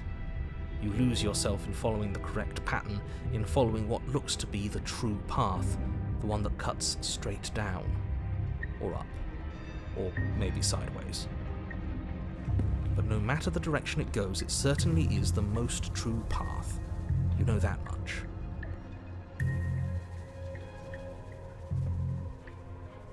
slowly lose sense of yourself the further you go. Oh. Time disappears, and you can feel yourself begin to untether. Physical sensations dull and then vanish, until the only things experienced are the endless repeating patterns and emotions of the journey, a continuous march forward to a destination long forgotten. Consumption and betrayal, skepticism and blind devotion, rivalry and submission, terror and longing, pain and unfamiliarity. And at the heart of it all, an emotion that can only be described as... Can I help you? Oh, we're here now. What the hell was that? What happened to us? I feel so strange. Like I'm fundamentally different, but also still the same person I was at the top of the stairs. Oh, it's just kind of like what the deeper princess said. Oh well, that was a trip, but now it's over. Time to get back to our old devilish ways. The princess, eyes bright but otherwise shrouded in darkness, watches you impatiently from the other side of the basement. Don't forget why you're here. And why are we here again? In case you weren't listening, I'm afraid I lost myself on the way down. You're here to... He's just being an ass. We remember. Though I'm still not sure if we should trust you. Let's talk to her for a bit, try and get our bearings. She seems normal. What's your name? Princess. You can call me Princess, if you'd like. As the princess speaks again, it's almost as if she fractures. And where there was once just one of her, there is now another. We can do that? I don't like this. It's those cabins all over again. Can we put her back? Again? Have you been here before? Should we tell him? Nah, let him stew. Right, I'm telling him. Yeah, we've been here before, but we never went to the cabin. We just turned around and left until... It's hard to describe. Until the only thing we could see was the same cabin going on forever. And then you told us that the world ended and we died. And then we woke up, and I'm pretty sure you're familiar with all the rest of it. It seems to me like you saw something you weren't supposed to have seen. If only you'd listened to whatever words of wisdom you were given in that other reality. But what's done is done, isn't it? Whatever you saw last time, unsee it. Whatever thoughts weaseled their way into your head, unthink them. If it's not already too late. You have a job to do here, and you need to do it now. Nope. Ooh, new plan. Let's see if we can make even more of her.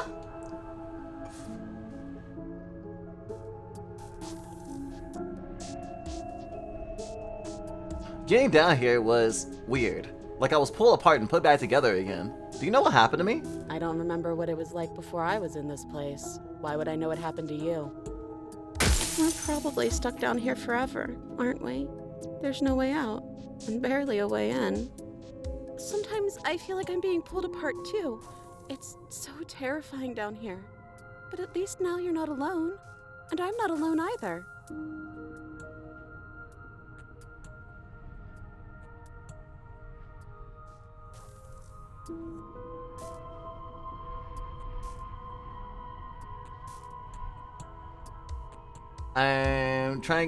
I'm getting you out of here, trying for you.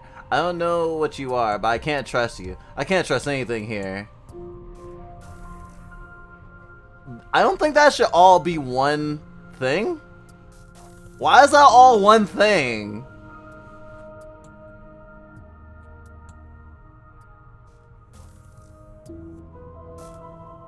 There's more of you now. There must be something wrong with you.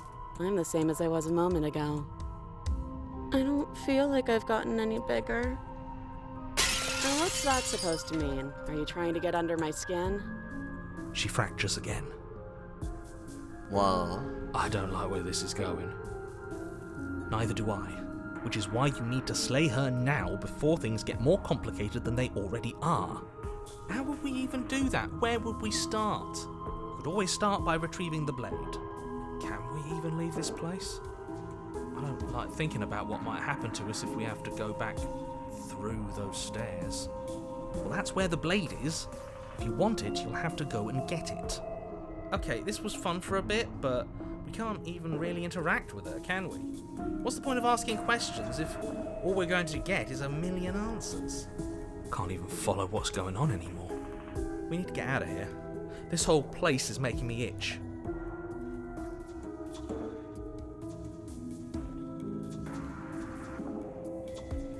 You're apparently a threat to the world. I was sent here to slay you. I don't have any weapons, and I'm chained to a wall. Do I look like someone that could end the world? Do I look like a monster? Very Daria moment. Everything you've heard about me is true, and I'm going to lay waste to everything, starting with you. Oh, hi! This is reaching its breaking point. If you don't act now, there will be nothing in here but her. Take a deep breath and focus up. You can do this. Oh, so if I keep making her fracture, maybe we can get out. But how do we decide what to do? Can there even be a right choice when all of them are so different? Stop overthinking it. Your drifting thoughts have clearly been part of the reason this situation has gotten out of hand. If you're trying to do the right thing, there's only ever been the one option, and that option is slaying her. Just do something. Do anything. Do all of it, if that's what you want. This place is hell, and it's only getting worse.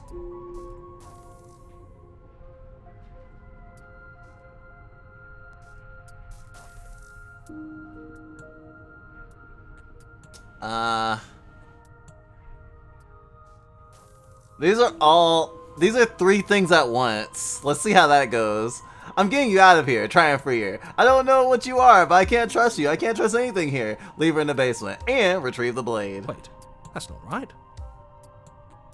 Go on. You take a step forward. Your foot lands, but it lands different.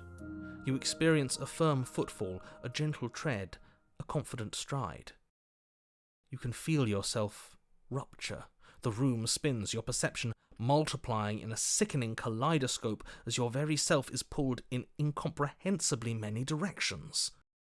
You find the blade suddenly in your hands. All at once you use it to strike at her bindings as you remain upstairs and slay her and leave her to languish alone.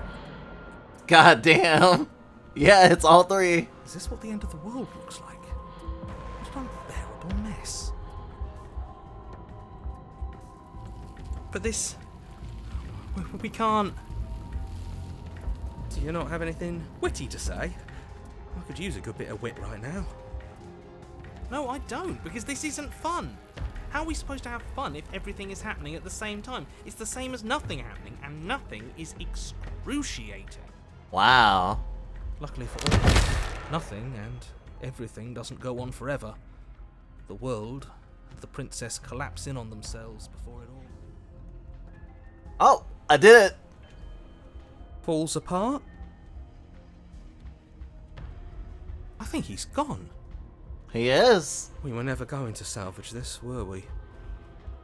What happened to us? What are we? There are parts of us that are dead, and others, they just don't fit. They just don't fit.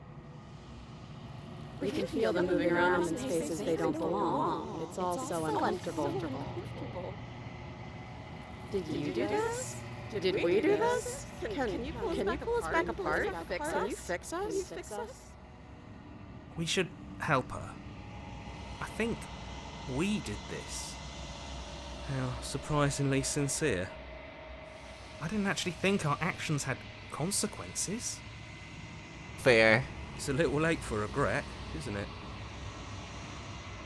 Please.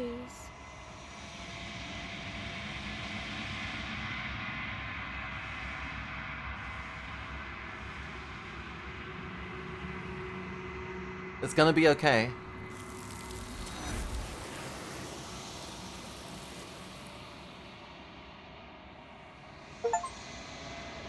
The illusion of choice. When everything is possible, nothing is. Hey, it's that syndrome quote, but it's slightly modified. But you'll never know if she hears your reply. She's gone. Memory returns. Where did she go? Should we try and find her? And is that a mirror? Why is it here? Why now?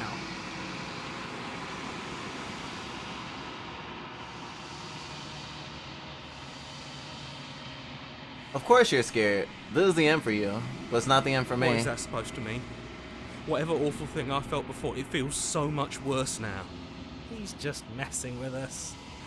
Right?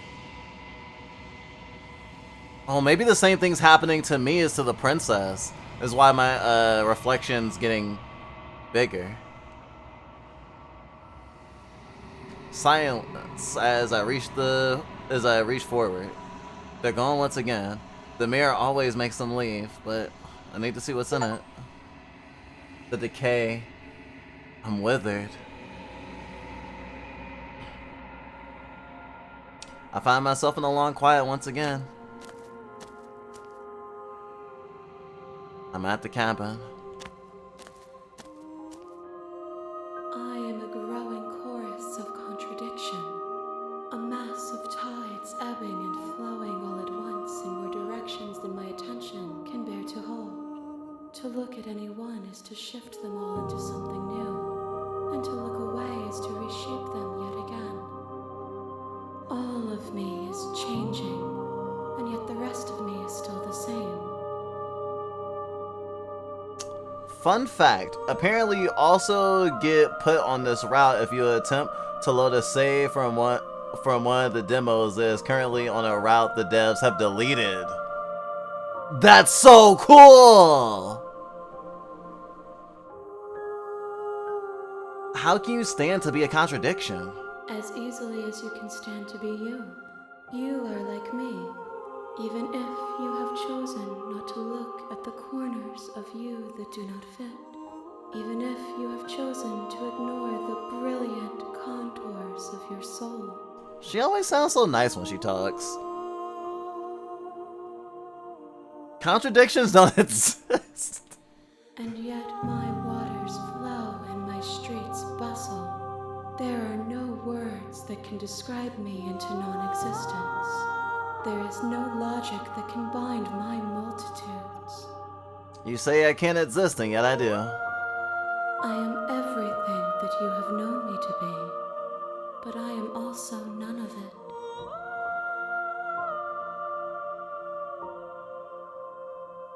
What do you think of this vessel? These ones are a contradiction, a winding kaleidoscope of paths and wall. They are stretched into a shape not unlike me, but it is a shape they cannot hold.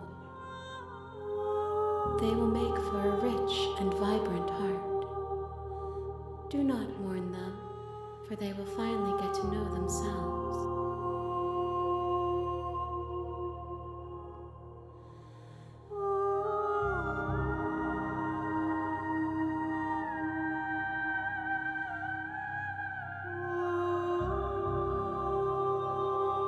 Do you know what happens to the worlds we leave behind? My perspectives are shadowed. You have seen what I have seen, just as I have seen what you have seen. The angles of my vantage do not offer me hidden truths, and my attention is turned inward, except when you are here with me. Perhaps this will change when our work is done. It doesn't matter how many times I go back. At least one of us always hurts the other. Doesn't that change? Doesn't that make you worse? It changes me, but it doesn't make me worse, nor does it make me care for you any less. Does it make you worse? Do you resent me?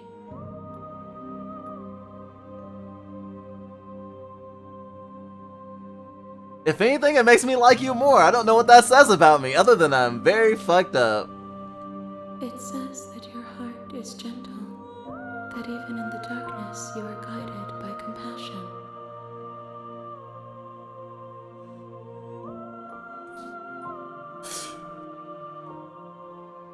That shouldn't make me cry. I don't know why. It feels good to hear that. I try my best.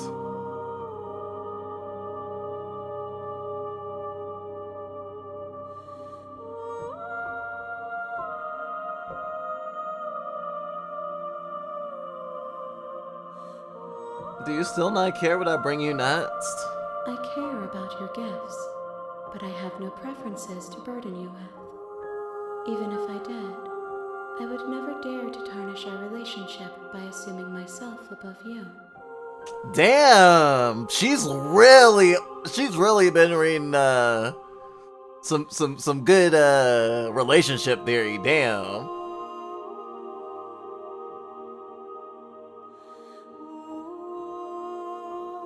I'm also noticing that of the mouths that I can see, they look smiling. Have you figured out what you'll want when we finished? The desires of my multitude thrive in endless competition with themselves, but none of them rise above their dance to influence me. I yearn for what I have always yearned for, our awakening. Other desires shrink in the light of knowing you and knowing me.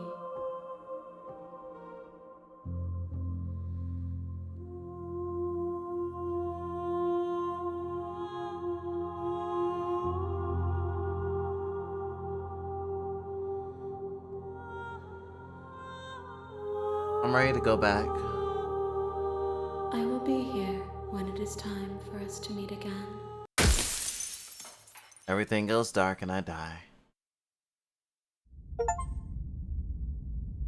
The hero and the princess. A spiral vessel. You're on a path in the woods. You're here to...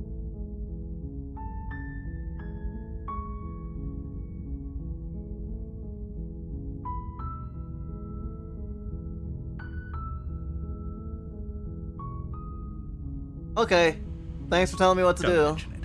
It's all part of the job. You make your way up the short path to the... We're not going to go through with this, right? Ignore him. Cabin time. The interior of the cabin is almost entirely bare. The blade is your implement.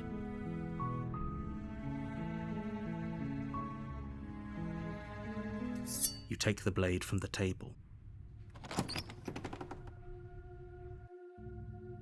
The door to the basement creaks open. Her voice carries up the stairs. Who's there? She sounds dangerous. Don't let... Don't Hi. be a stranger. And it's been so long since I've had any visitors. Come on down. You walk down the stairs and lock eyes with the princess. She's so coldly beautiful. Focus on the task at hand. And there you are. Are you here to kill me or something?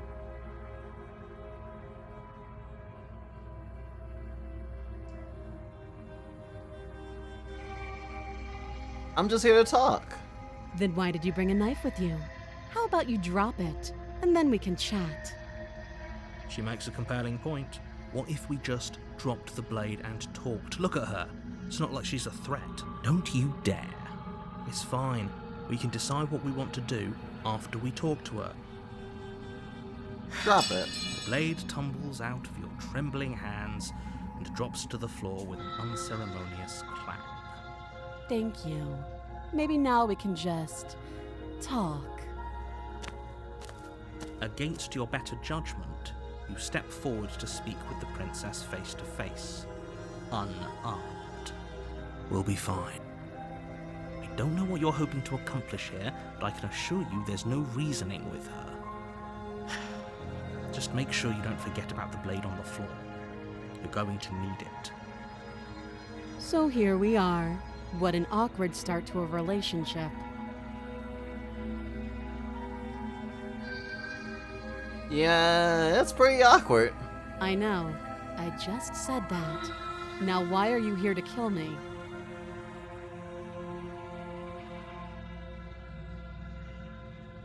You're supposed to end the world. Don't just tell her that. Is that why they threw me down here? But I don't want to hurt anyone. I like the world, I think.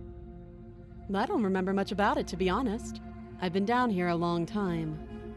Just how long has she been down here? If I'm supposed to be capable of ending the world, then how did I wind up here, chained to a wall?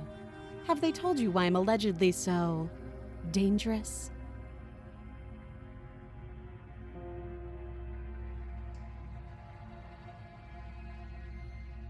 No, if I'm being honest, I'm more inclined to trust you than I'm inclined to trust them.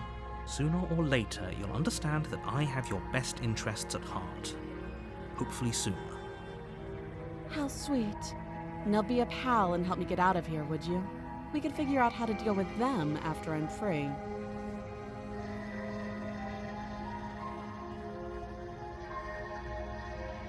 I'll see what I can do. You walk up to the chains binding the princess to the wall and give them a tug. I'll save the game. Saving. Thank you.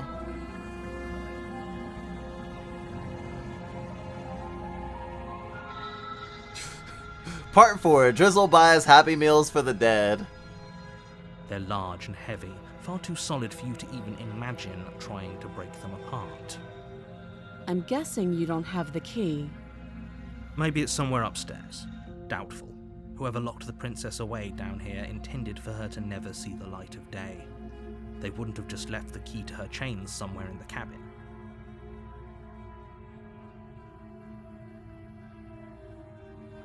And if there isn't a key, do you have any ideas? Well, you do have that big, sharp knife.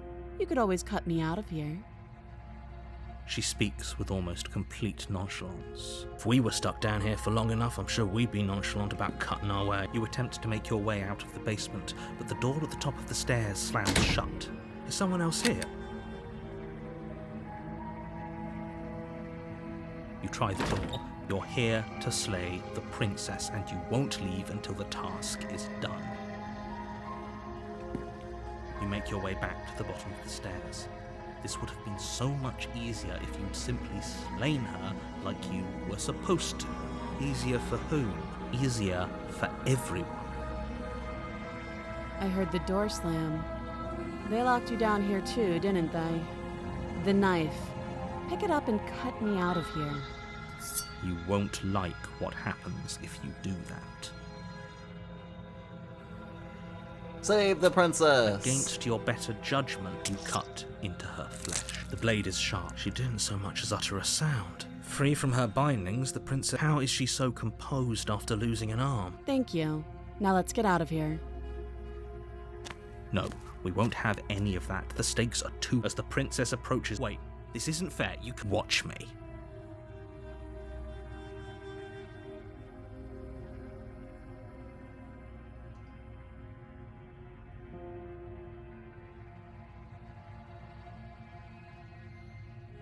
Stop that. I thought this was a little too easy. Your body lunges forward to sink the blade into her. Stop it! Stop resisting me!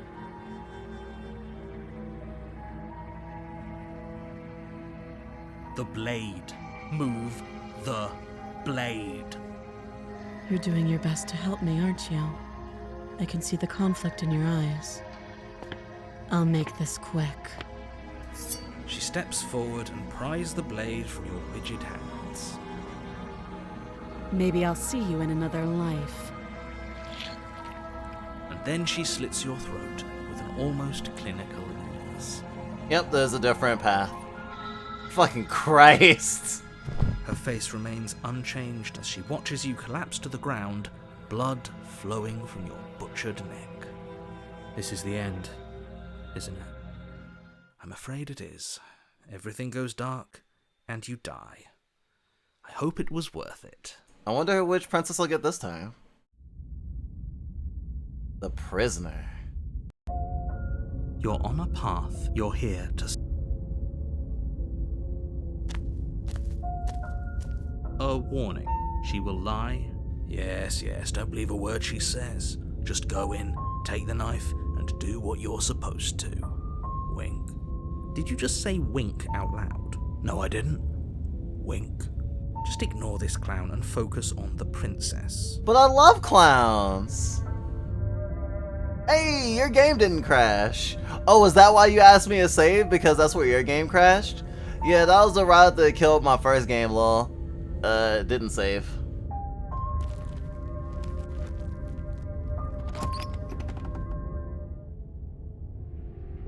The interior of the cabin is less a cozy woodland retreat and more like a dungeon.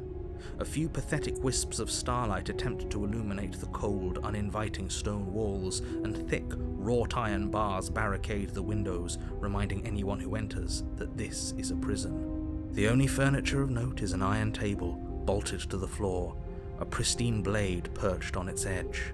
The blade is your implement. I'm afraid I'm going to insist we take the blade. We're in a dangerous situation and I'm not letting us go down there without a weapon. Are you sure? What if she, I don't know, turns it against us? Which I'm bringing up in a purely hypothetical manner. Yes, I'm sure. Turns it against you? She's a prisoner here. She'll only be able to turn it against you if you give it to her. Which you won't be doing because she's an existential threat to the entire world. Okay? I'm trusting you. Hey, don't I get a say here? What's the big idea? Yeah, but not about this.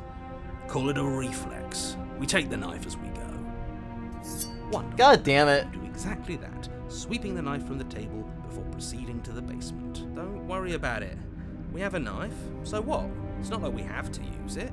No, you don't have to do anything, but you do well to use it regardless. Moving on. Getting this princess out of here is gonna be hard. The door to the basement creaks open, revealing an old stone staircase. A few sputtering torches attempt to vaguely illuminate your path, dancing across glimmering patches of slimy moss on the stone steps. If the princess lives here, slaying her would probably be doing her a favor. Her voice, harsh but controlled, carries up the stairs. Is that a visitor I hear? Please, come downstairs. It's been a while since I've had company. I wonder what visitors she could be referring to. Were we not the first? You walk down the stairs, eyes with the princess. She looks up at you, the heavy collar around her neck clanking loudly as she moves.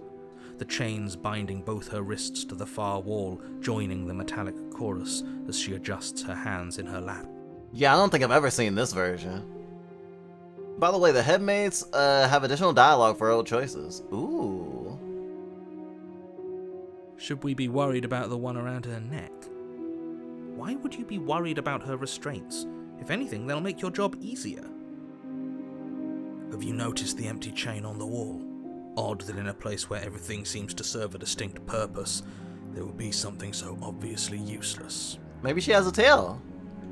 What an interesting development. Why don't you have a seat? The two of us should chat before you bury that thing in my heart. I'm not sure I need to do much of anything. Do you see how locked up she is? I'm just gonna leave her here. Wow. That's a choice. Sit with her. You step towards the princess, but she stops you before you get too close, holding up one shackled hand. There's fine. I'd prefer we keep some distance until we've sorted this out. Oh, she's a lot more cautious. That's reasonable. We do have a weapon. Might as well put her at ease. Sit where told to sit. You do as she asks and sit on the floor, still a good distance away from her. Thank you. Now, what are your intentions for me? Actually, it has now hit me that this is still just one voice actor, as far as I can tell. She just is giving a phenomenal performance.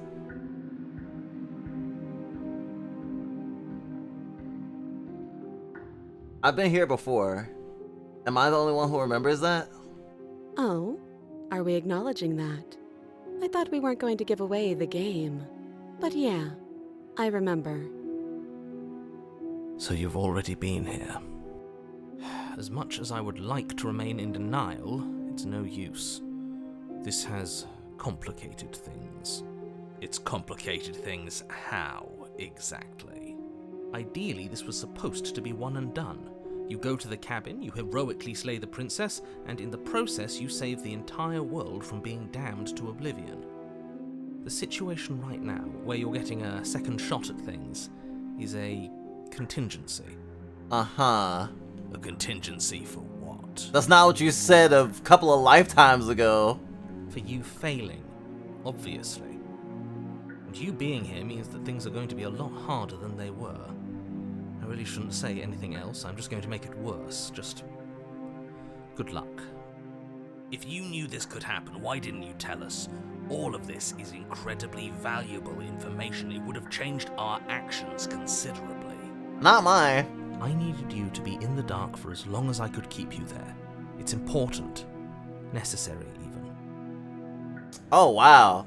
So the narrator is also the hero, is also the skeptic, and everyone else. Nice. And maybe I wanted to be the first version of me that you met. I didn't want to be confronted by the alternative.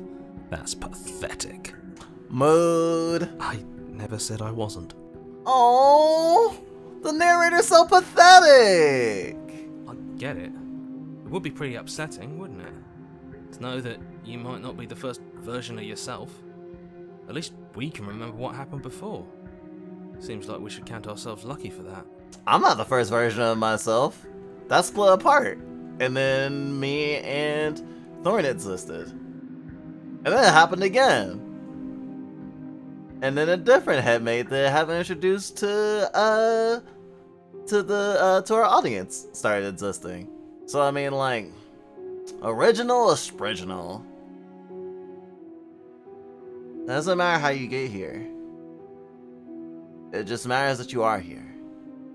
Exactly, he gets it. You're lucky, so don't waste that luck by messing it up again. Alright? Moving on.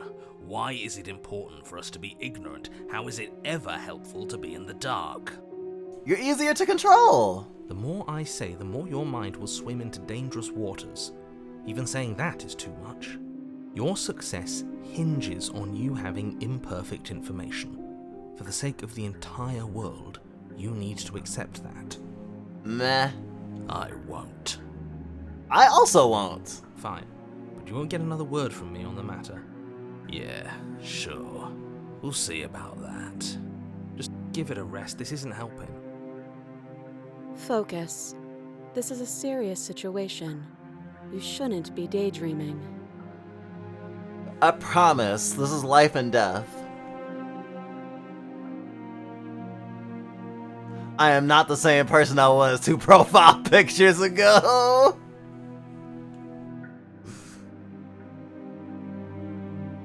You asked me about my intentions earlier. What do you mean by that?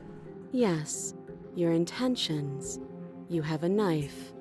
What are you going to do with it? Why are you here? There isn't a keyhole in these shackles, and I don't see any keys in your hands either. So I'm afraid my only way out is another surgical removal. Is she forgetting about the shackle on her neck? Or does she think she'd survive a beheading? You're right. Maybe she's delusional. All the more reason not to trust her. Unless she really could survive. Though I suppose you could just be here to kill me. But I don't think that's in either of our best interests. Nope, not really. I'm not supposed to cut you out. If you didn't notice, your head is in a shackle too. Oh wait, the other chain on the wall, who is it for? I don't know, but you could always try it on. Maybe it'll fit. I hope I don't actually have to say this, but please don't lock yourself in chains. We need you ambulatory if you're going to save the world.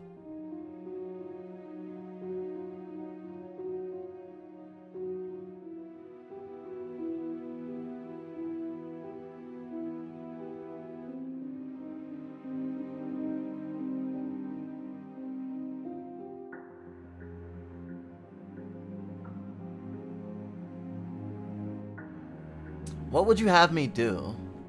Let me borrow that knife. Don't worry, you'll get it back. That's ominous. But she seems confident. Whatever it is she has planned, I think she knows what she's doing. Oh please, she's just putting on an act to disarm you. That much should be obvious. In case you need to hear a voice of reason, it would obviously be unwise to give away your only weapon. Though if she isn't bluffing, Whatever she has planned might be for her benefit alone. There's no guarantee that what's good for her is good for us. So, what should we do? I don't know. I'm just spelling out our options, listing the pros and cons. Then let me help you. I'll start with the cons. If you're handing her your weapon, the cons are that she might use it to escape and end the entire world. And she might use it to kill you. That doesn't sound great. What about the pros? There are none. Liar. The pros are that we can't trust him, possibly even more than we can't trust her. And whatever she has planned could do something to mess with what he has planned. Or maybe they're both screwing us over in their own ways. That's a fair point. I wouldn't do that if I were you. And why is that? Do I even need to explain myself? It's a shackle, and it's one without a key. Do you want to be stuck here like she is? And what? Is it going to lock the second we put our wrist into it? I don't know. Maybe it will. He doesn't want us to look at it. That's all the reason we need to investigate. But what if he's telling the truth? He isn't. I am. Against your better judgment, you approach the chain dangling from the far wall. The princess watches you with faux disinterest as you inspect it, though she can't fully hide her curiosity. I don't want to say what I'm supposed to say next. What is that supposed to mean? It sounds bad. Yes, it's bad. Come out and say it then. You're just wasting time. Fine. As you hoist the shackle, its heft shifts within your grasp, as if pulled by some odd magnetism. Before you can so much as blink, it practically leaps from your hands, snapping around your neck. And, as if your situation weren't bad enough, the same magnetism repels your blade, which is flung from your hand and sent skittering across the floor of the basement. Oof. Excuse me?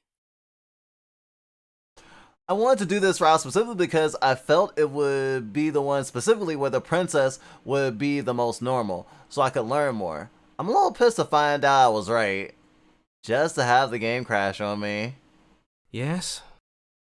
Are we stuck here now? Prison of the mind. Yes. Huh, so it does fit. And I guess it doesn't like your knife. We're stuck here together, aren't we? That's funny. What are we supposed to do now? Can't even cut ourselves out. Guess we'll starve. That's horrible. It's not all bad. We learned a valuable piece of information. Not to touch things we're specifically told not to touch? No, that there's something special about this loose chain. It's clearly important.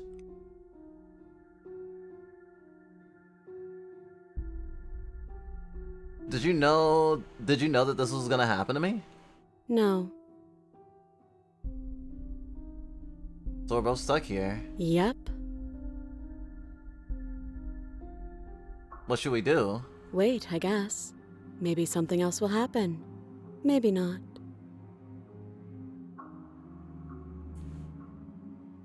Not one for small talk, are you? Nope. That's rude.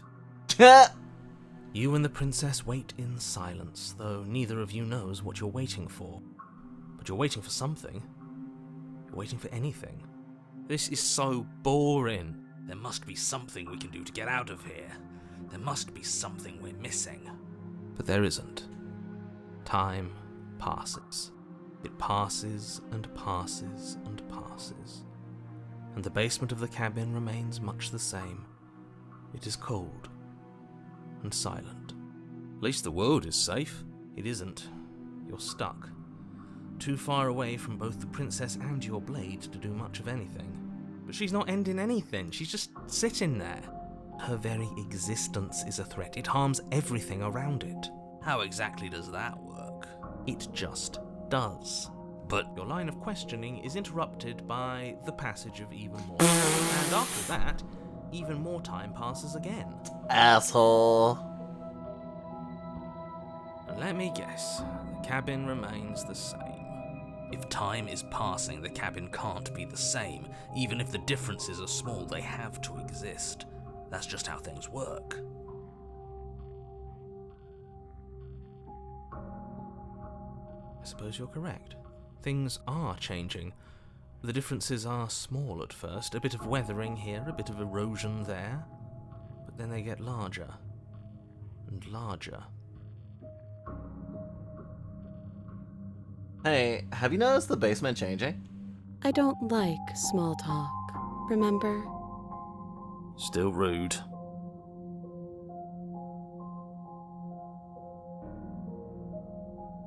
You continue to wait in silence, and the cabin continues to change.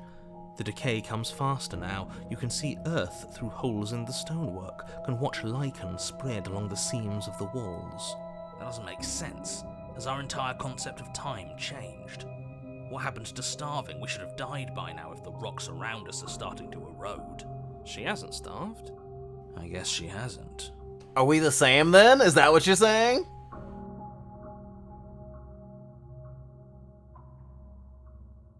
Even more silent time passes as you watch roots push themselves through the increasingly porous walls of the basement. Dirt seeps inside, flowing across the stone floor like a liquid, covering the ground and threatening to swallow you both. Time continues to pass, and pass, and pass.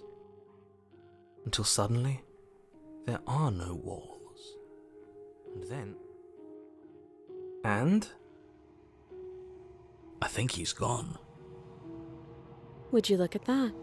We made it out of the cabin, and nothing bad had to happen to either of us. Oh. So this is the outside world. It's cold. I'm sorry.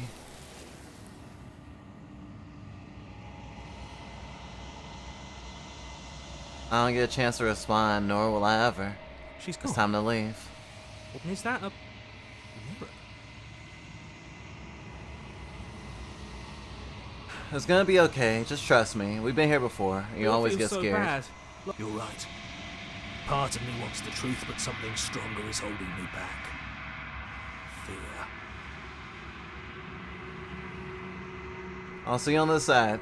I'll see you on the other side. It's gonna be okay. If you say so. We'll trust you. Feels too good to be true. I approach the mirror. Silence as I reach for it. They're gone again. The mirror always makes them leave. But I need to see what's in it. The remains have unraveled. I find myself in a long quiet once again. And all it took was letting yourself get collared like a good pet. I look at the cabin. There's a world beyond the endless walls of the long quiet. We're supposed to be there. Do you know what we'll find out there?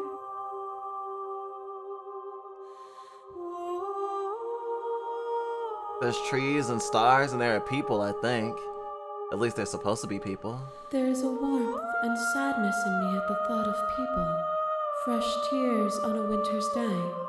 They are not like us. They do not last. Oh. Do you have thoughts on this vessel? This one is cold and cynical. She has protected herself when others could not. She will make for a clever heart. Do not mourn her. She doesn't need to be protected any longer. Do you know what's gonna happen when you awaken? If I did, I would already be awake.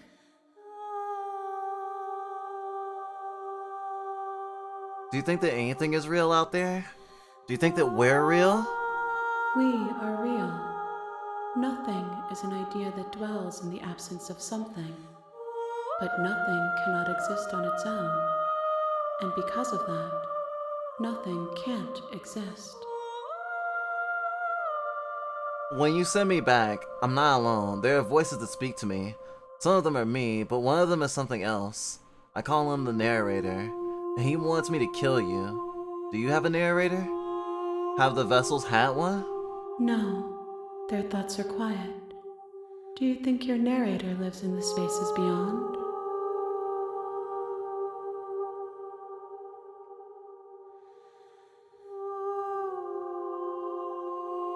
He does, and when I finally find him, you and I are finally gonna have our answers. Do not look to one who fears me for your truth. The only answers worth knowing are those we can find within ourselves.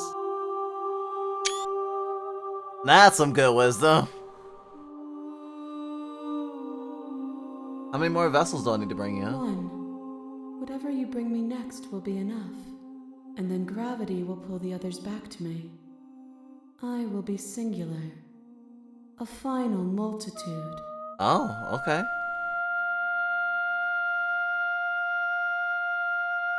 If this is the last time, is there anything you would like me to bring you?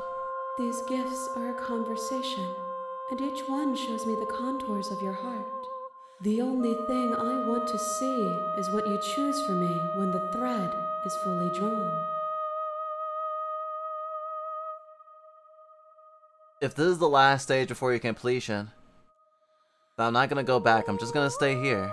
You've already tried waiting, but I understand if you need more time. I'll wait with you.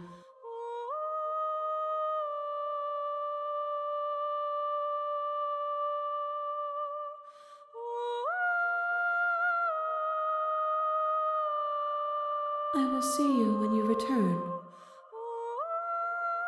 What textures will you weave for yourself to occupy forever? Will you place the images of you and I into a box for safekeeping? If you close that box, will you become another you in another world? An imaginary pattern repeating itself until it can no longer bear the weight of its hand-drawn cage. You'll always come back to the box, because you'll always want to know what it means to be you. I will be here waiting by your side until you're ready to return to mine.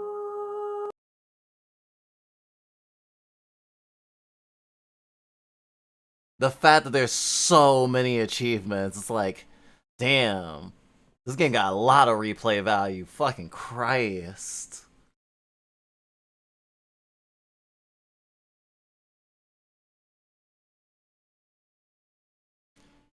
I'm gonna try. She says she only needs one more. And you're right, Specky. I definitely would not have imagined returned to me. this.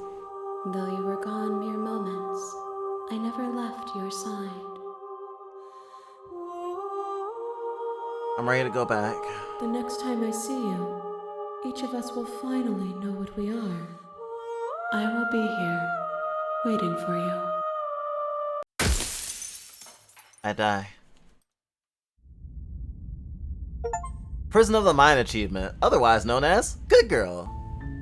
You're on a path in the woods. You're here to...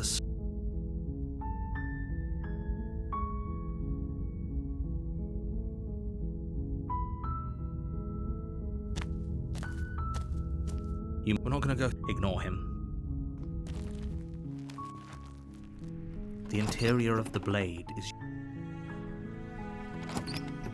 The door to the base... Her voice... Hello? Is someone there? is hypnotizing. Don't let it fool...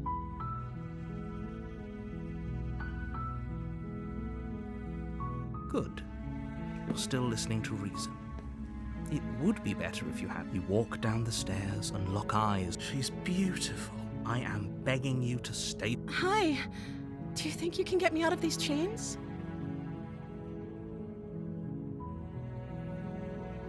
Let's talk first. Okay.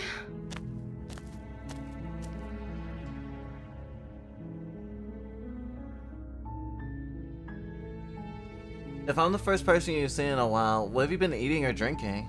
I don't see what that has to do with anything. This is the only time this is ever going to happen. But I agree with the princess. That's hardly relevant. Okay, but actually, what has she been eating? She has to eat, right? What's your name? Oh, She pauses, carefully formulating her words before she responds. you can address me as Your Royal Highness. Or you can just call me Princess if Your Royal Highness is too formal. Is Princess her name or her title? What if it's both? Could you imagine being named Princess Princess? Kinda like being named Mario Mario or Luigi Mario.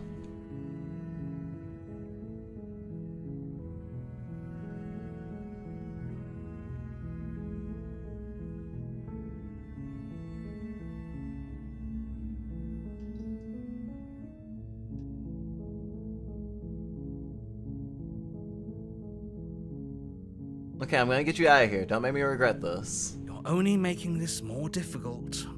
Thank you, and you won't. I promise.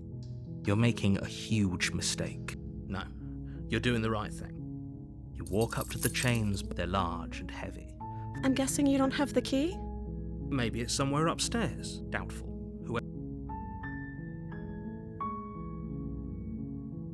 Okay, I'll be here. You attempt someone. You make your way to the bottom of the stairs. This easier for who? Easier for everyone. I heard the door slam. They locked you down here too, didn't they? There's a slight panic rising in the. If I could just get out of these chains, I know we could. She barely hesitates before Bah, bah, bah, bah, bah, bah, bah. her mouth, her teeth tearing as she rips her flesh from her bone. It's the blade from upstairs. Or we could use it to free her. You won't like what happens if you do that. Without hesitation, you bring the blade down and plunge it into the princess's back. Finally. The wound drives her to the ground. Okay, there's no going back now. I'm with you to the end. You bastard. Were you lying to me this whole time? The princess pushes away from you, the motion ripping the blade from her back. Wounded, but still alive, she crouches on all fours in the corner of the room and meets your eyes with the ferocity of a cornered predator. You've made a terrible enemy, and there's nothing in the world that can possibly save you from me. I thought we had the upper hand, but it's as if she's barely even threatened by us. It's an act. She's wounded and unarmed. There's nothing she can do to hurt you. I'm not so sure. Don't waver now. But I love wavering! As you ready your blade to deliver a lethal blow, she lunges at your legs with the same animal ferocity she used to tear at her arm. Your knife cuts into her again and again as you're tackled to the ground, your body racked with pain as she rips into you with tooth and claw. Forget about trying to rescue her. This is about survival now. Give her everything you've got. Though your nerves are seizing with pain, you know you've done your fair share of damage as well, your blade having left deep gashes in the princess's back. You seize a moment of hesitation to throw her off of you and shakily push yourself back to your knees. We can still turn this around.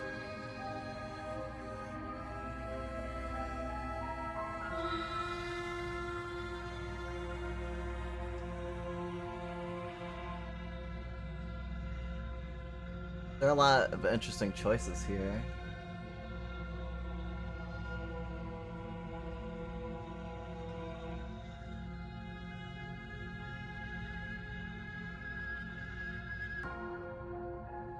Are you serious?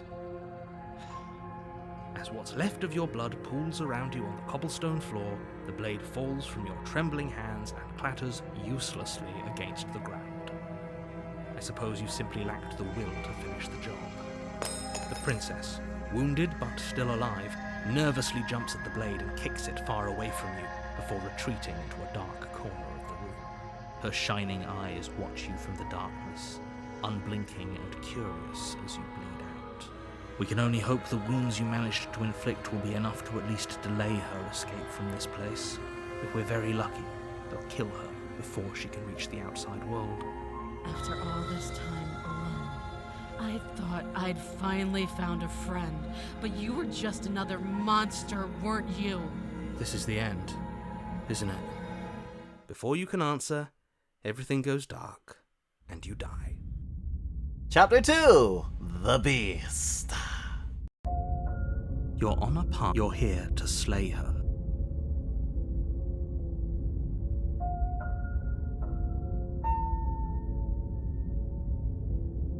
I'm getting a terrible sense of deja vu. Terrible sense of deja vu? No, you don't have that. This is the first time either of us have been here. If he doesn't remember what happened, then something else must have trapped us here. You're not trapped here. Nobody's forcing you to do anything, though the only sensible thing for you to do right now is march up to that cabin and slay the princess. No one's forcing you to have a job or make money. You can just... It's just a sensible decision to get a job and pay rent.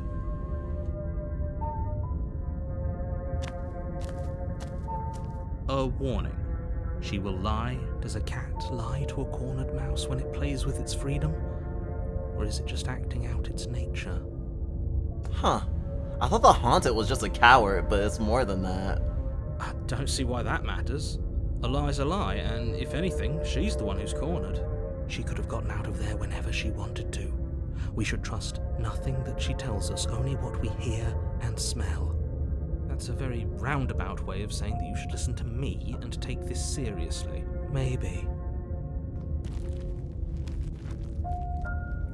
Ah, at long last, you picked the furry path. I remember this from the demo. The interior of the cabin is ruinous and dilapidated. It feels like no one has lived here for a long time, wind rushing in through cracks and holes in the wooden walls. The only furniture of note is a termite-eaten table with a pristine blade perched on its edge. The blade is your implement. You'll need it if you want to do this right. No steel claw. Do you think we can talk our way out of this? I don't think she wants to talk. I guess we'll just have to trust that we made the right call. It'll still be here if we need it.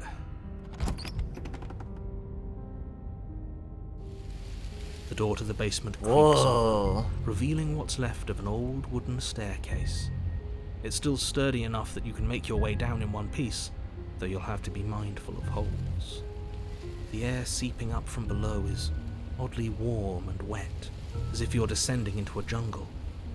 If the princess lives here, slaying her would probably be doing her a favor. She growls up the stairs. I can smell you. She sounds almost feral. Ooh. Impatient. Or maybe eager. You carefully make your way down the stairs. The last step gives way to the damp earth floor of a starlit pit.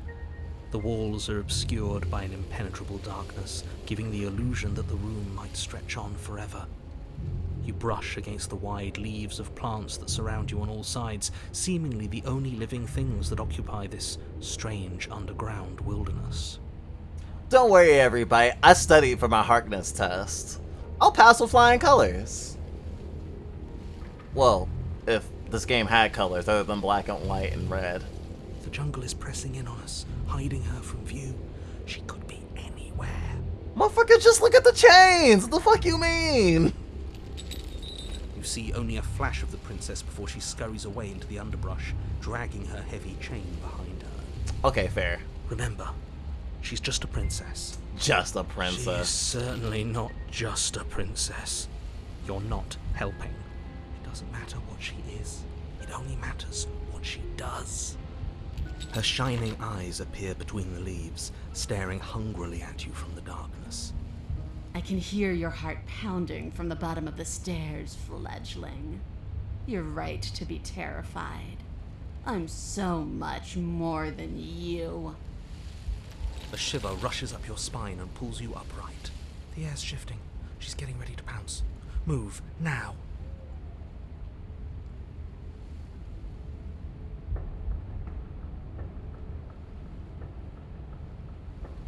You're about to attack me, aren't you? I can see right through you. There's a shift in the humid air, and something enormous.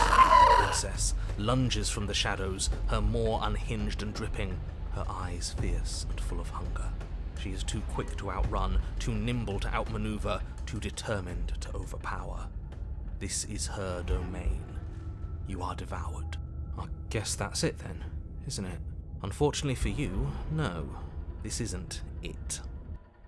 What? You are in a dark. Oh my god, it's Vor! It's Vor! Constricts around you, its slick surface impossible to grip. Your hands scrabbling uselessly at your surroundings as they compress in on you. Your lungs can barely expand in such a tiny space. Not that the humid, finite air grants you more than a few shallow breaths at a time. I did not read the trigger warnings. Can't wait. You spoke when you needed to act. The liquid pooling beneath you starts to seep into your skin. You itch, then sting, then burn as the acid begins its slow work. When I killed you, I tried to leave this place, but it wouldn't let me. You belong down there, it screamed at me. The world is better off without you in it. The flesh around you rumbles as the princess begins to move, her thundering footfalls twisting you helplessly about. Your skin protests as the corrosive liquid sloshes around you, but there will be no respite for you in sight. The burning grows stronger, and you can feel layers of you being peeled away. But you don't belong down here. You came from somewhere else. You came from out there. So I consumed your dead heart, and I carried it in my throat, and I draped what was left of you on my back, and I threw myself against that door. She stops, her muscles tensing around you, and through the muffling layers of her flesh, you hear the whine of straining metal. And with a pop, she lurches forward, your body lurching right along with her. Oh, she can only leave if I allow her to leave. Well, I mean, she can only leave if we leave together, I should say. I'm not allowing shit this time. I mean, I am, but I'm not. I'm topping from the bottom, you see. Her chains. She's loose. But even then, it denied me freedom. You cannot fool me by draping yourself in decay. I know your true nature, and it is suffering. Gravity pulls at you as you're hefted upwards, the distant creaking of ancient wooden steps barely audible over the thudding of the princess's heart. And then it was gone, and I was here. A new enclosure, a nicer cage, but still a prison. I learned from my wounds. You're alive now. We can leave together. Does that work? Could she free herself if we're alive in here? Do you really need me to give you a definitive answer for you to understand that the situation is grim? Stop her. Do something. We don't have steel, but we have tooth and claw. Tear through her before we are her. Can you talk to the I cabin? understand it, and it understands me. Talking is for those who don't know how to listen. I see. I can just faintly hear the cabin music, which is phenomenal.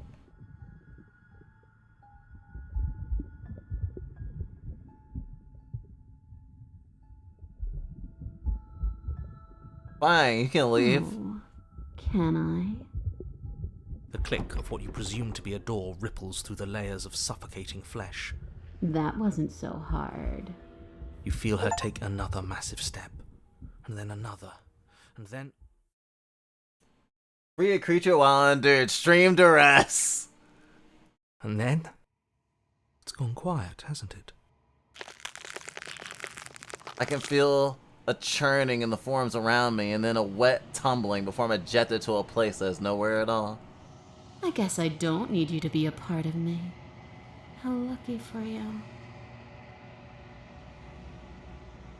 This place is cold.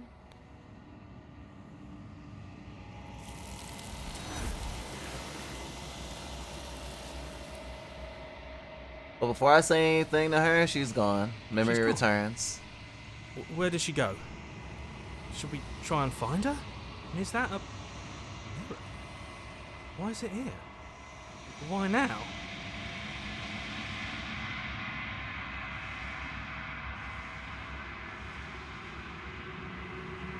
I approach the mirror. Silence as I reach for it. They're gone again. The mirror always makes them leave.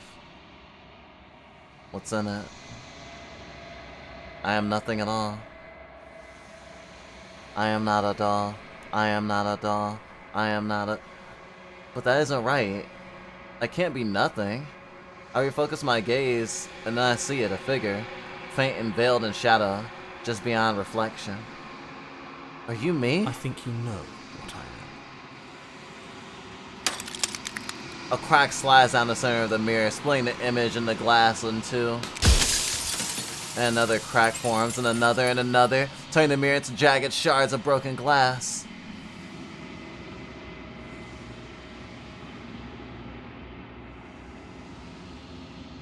So you're the narrator. I was wondering if I'd ever get to see you. The narrator, yes. I suppose that's my job, isn't it? You needed help after all, an objective voice to guide your blade. But you were never supposed to see me. I wonder how many worlds you've damned to extinction to fall this far.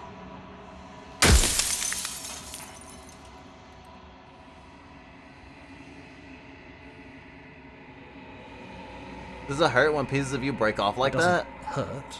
I don't feel pain. Not physically. Oh my god, Snack's gonna love this. Fucking crows.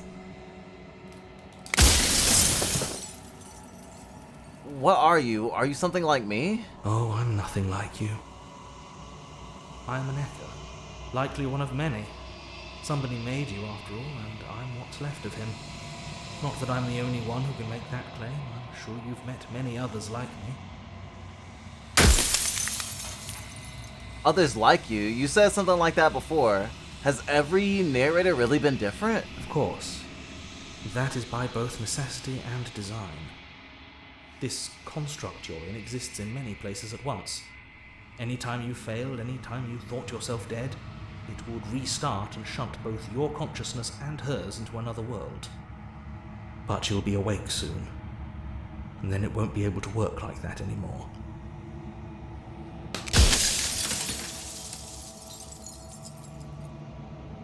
Do you have anything to say for yourself for all this hubris? Last chance to predict what this game is about. It's about entropy. It's about the end of everything. It was gonna end regardless. Maybe this is like Dark Souls and it's just like, oh, do this thing to make it last longer. To add to the bonfire. Chosen undead. I do. People out there are real. No matter what you do to them, no matter what you enable, I want you to remember that.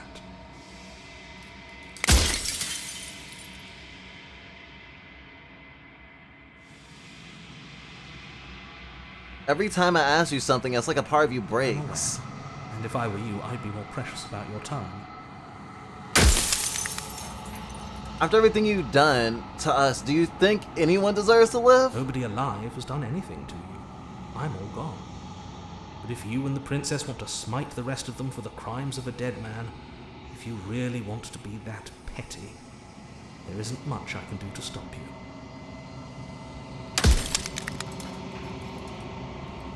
I'm sorry, I don't want to destroy you. Will it help if I look away or stop asking questions? We've already crossed the point of no return. There's no saving me now.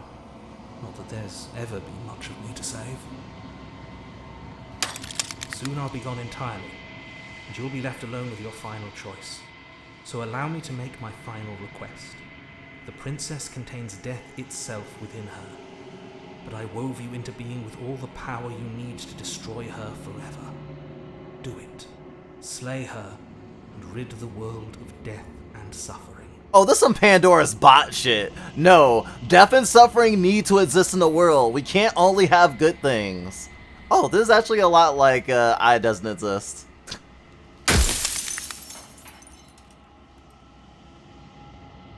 So you do know about the looping. So many of the times I met you, you denied it, even of it even being a possibility. Why'd you lie to me? Any other version of me you talked to was just that, a version of me. It wasn't me. As to why they lied, perhaps they thought that admitting to it would have pushed you to certain realizations that would have made finishing your task impossible. Maybe they were just in denial. I'm sure many of them were convinced that they had to be the first version of them you'd encountered. Anything else would have been too existentially unpleasant. That's fair. For all I know, each of those other versions of me could have had entirely different understandings of how this construct works. Who's to say which of them are right and which of them are wrong, really? Except for me. I can tell you for a fact that I'm right.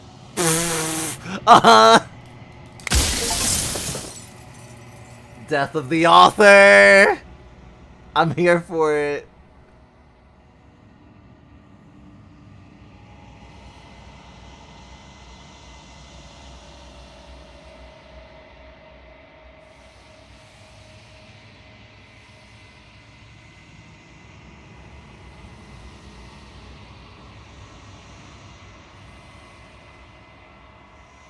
I haven't decided what I'm gonna do yet. I still have to see what she thinks about all I've this. said my piece, and my time is up.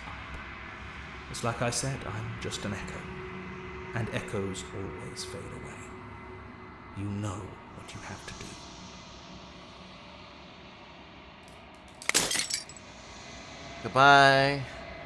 As a final fragment of glass shatters, I see myself with newfound clarity. I am the long quiet. A vast, nascent god. And it's finally time for me to wake up. All of this is me. Ah, I see. A feral vessel. Bring the beast to her.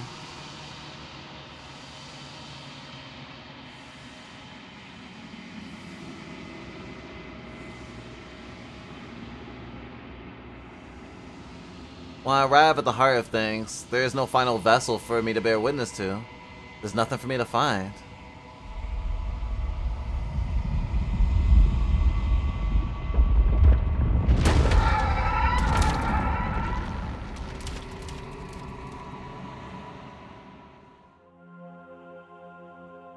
Christ. I can finally see you, and you can finally see me.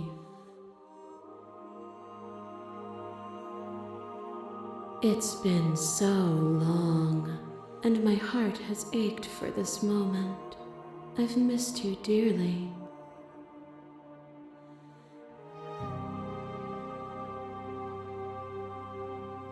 I missed you too. She unfurls an endless cascade of smiles in response and then patiently awaits for me to continue. Do you know about the echo? Did you hear our conversation? Every word you spoke found its way to me. I know him, and I know his construct. He was deluded by his fear of death. Pay him no mind. I'm the long quiet, but I don't know what that means. Names are their attempts to capture that which cannot be captured. They call me the shifting mound, a pale imitation of what I actually am. What happens now? Ever the passive player, always reacting and never acting. But it's woven into your nature, isn't it? I can only act along the lines that I've been given. When the echoes spun us from one into two, he gave you a choice and me a role to play. I am not death, but I contain it in my multitudes. This is almost like some Adam and Eve shit, but like as gods. Also, it's like a creation story? I'm thinking of Silent Hill as well right now. In the cult in Silent Hill's mythos, and their version of like how the world became what it is, the world existed and people existed, but they did not die. And because they did not die, their lives were filled with suffering. Because nothing could ever end. Because everything is supposed to end. You, me, the world, the universe, our relationships, the stream, everything eventually ends. But in that framework, the thing that brought salvation was not, say, bringing light to a dark world, but bringing death to an unflinching one. And although I am afraid of death, I do accept it. And to deny death means to deny change. That's all it ever is. I haven't beat Everhood. We played it a while ago. When it first came out, we were playing it. And then we kind of fell off. Probably because of epilepsy, but we certainly want to return to it. So, will you attempt to destroy me and bring about a world devoid of death and the possibility of meaning? Or will you open the final doors to our liberation? Will I cause instrumentality, or will I allow people to be separate and allow things to end? There's so many stories left unfinished. Can we really just leave? Even as your eyes begin to open, you still hold on to the notions of is and is not, of beginning and end. Pitch black islands in the blinding light of the infinite. There is nothing to resolve, nothing restraining us but us.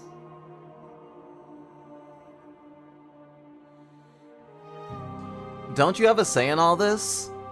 Why is this all falling on me? Which, that's also why I was like, Adam and Eve shit. Cause like, oh, my character is supposed to be masculine, and she's obviously feminine, and she's supposed to be passive. She has been a prisoner, and she's been projected upon as bad, as corruptive. Kind of like Lilith. And of course like Eve as well. You know, the whole like, oh, you listened to the snake, you ate the apple, and you told Adam to eat it, you damned us all. Femininity is evil. But femininity is not evil. Woman does not come from the rib of man. If they are part of a whole, they are equal parts. If they are separate, then they are reflective. Fucking hate misogyny. I simply do not wish to end. I wish to exist and be worshipped like a god. Erilyn, I think that's just a kink. I loved it. It helped me feel happy about life and closure and future and possibilities. It gave me hope that I usually feel when I leave my home. I never knew about Lilith in terms of who she actually is before this year. For my entire life, never knew anything about Lilith. Well, yeah, that's precisely the point. You're not supposed to, like, acknowledging Lilith's existence is to acknowledge that man and woman aren't only equal, but that woman was punished for standing up to God and not being subservient. And that's its own can of worms, honestly. You should exhaust dialogue options before you make a decision. That's fair. Don't you have a say in all this? Why is this all falling on me?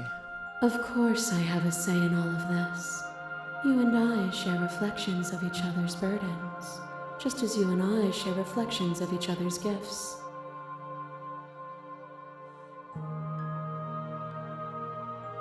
If we didn't, the winding paths that brought us here wouldn't have been full of strife and conflict. Let's talk this through. I still have so many questions. I need answers before I can make a choice. My very nature is paradox, as is yours. You cannot use words to grasp at things that are beyond their reach, and you cannot rationalize that which defies logic. But violence and passion are dances that both of us know well. If this is what it takes to enlighten you, then so be it. What?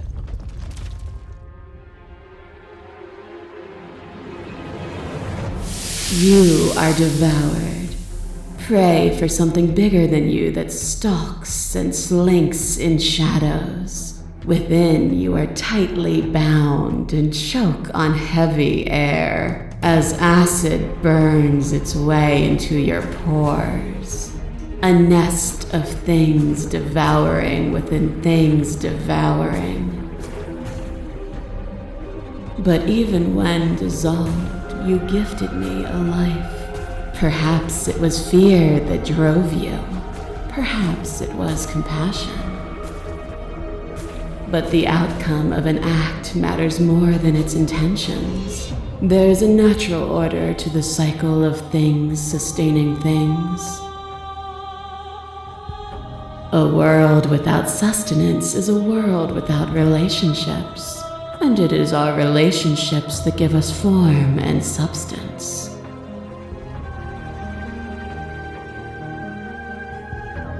You're right. Without desire, we would have no need for relationships. We would all be alone. Without desire, we have no need for relationships. We would all be alone. If we had no other desires, will being alone so bad?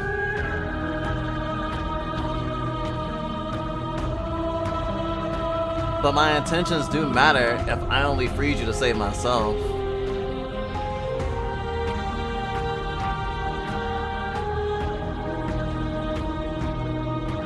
Yes, without desire, we have no need for relationships. We would all be alone. If we had no desires, would being alone be so bad? You seek to remove complexity itself, but it is complexity that adds color to experience. To question everything is to deny the proof of reality that lies in front of you.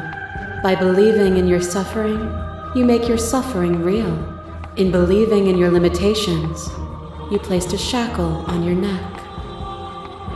But even then, you remembered the impermanence of the material and watched as the walls of your prison decayed into nothing. To be impermanent is not to end, but to change. And for the world to be impermanent is to make finite the suffering of all things. Would you strip that gift away and leave them all to suffer in their permanence?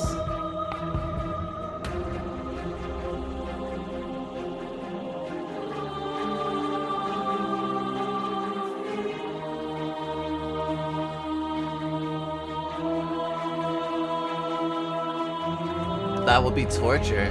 It would. Our purpose is to be and to experience, and their purpose is the same. To be permanent is to cease. To be paused is to be trapped. My masses mob you. There is no beginning to them, nor is there an end.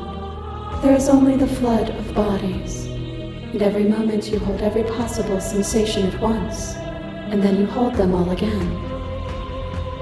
And in the end, you returned it to me.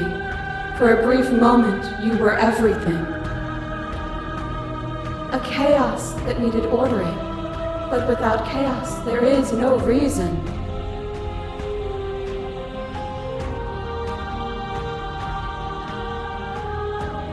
You seemed in pain. I'm sorry for what I did to you. But it was the only thing I could do.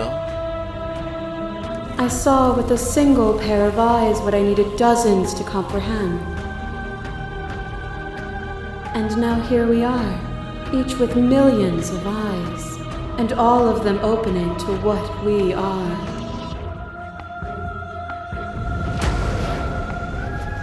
A shiver passes through you as unseen fingers, cold as the grave, dance across your skin.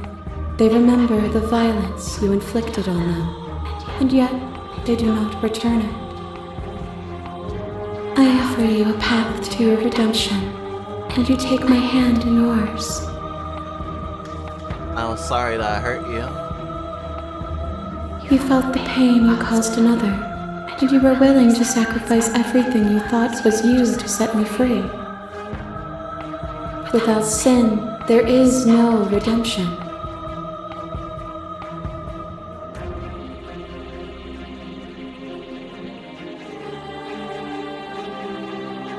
And I would sacrifice everything to free you again.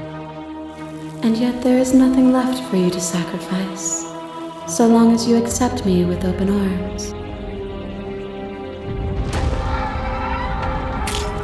Your lover tried to stake into your body, and another, and another, and another. Do I miss your heart because I can't stand to see it go? But the stakes meant nothing to you. You had a desire, and you set that desire free.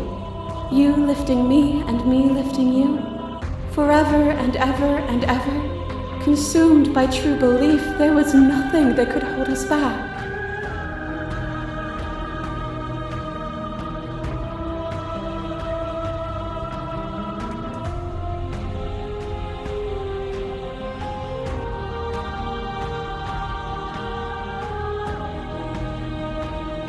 That feeling never left me.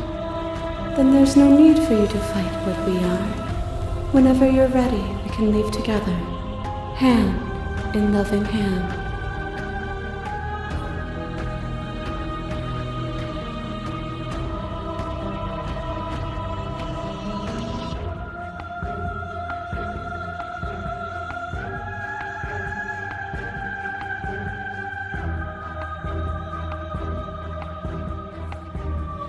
I don't know. Seems like you already made up your mind, but this sequence is way too cool to skip. I mean, it is pretty something.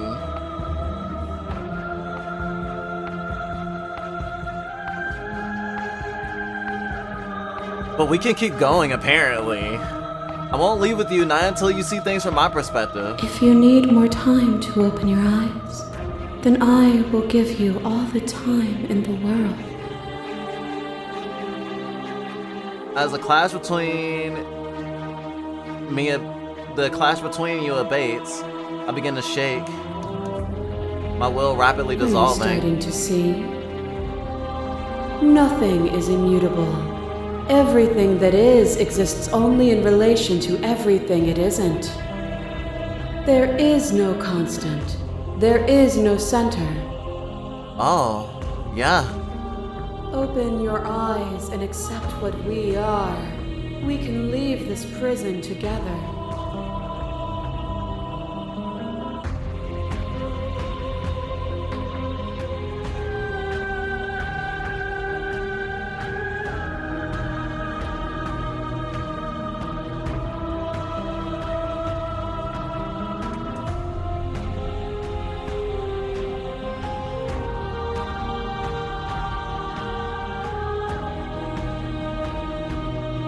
Wow.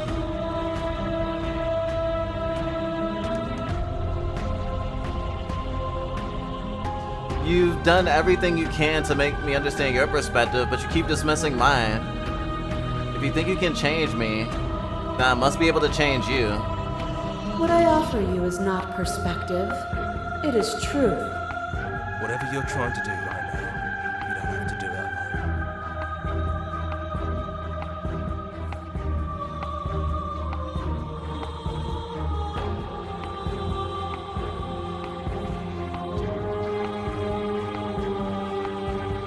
You have no idea how good it is to hear you. All the times you told me that mirror was going to kill me, genuinely surprised you missed me. But you don't have to get into all that. I'm here now. That's what matters. She's too many things all at once out here. If you want to get through to her, you need some way to get through all of that divine confidence. There's still a piece of me nestled close to where it all began. I can take you there. I can take you to her heart.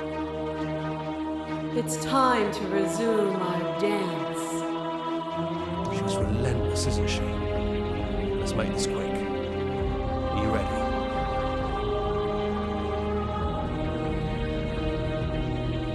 I 'll I'm ready. Let's go.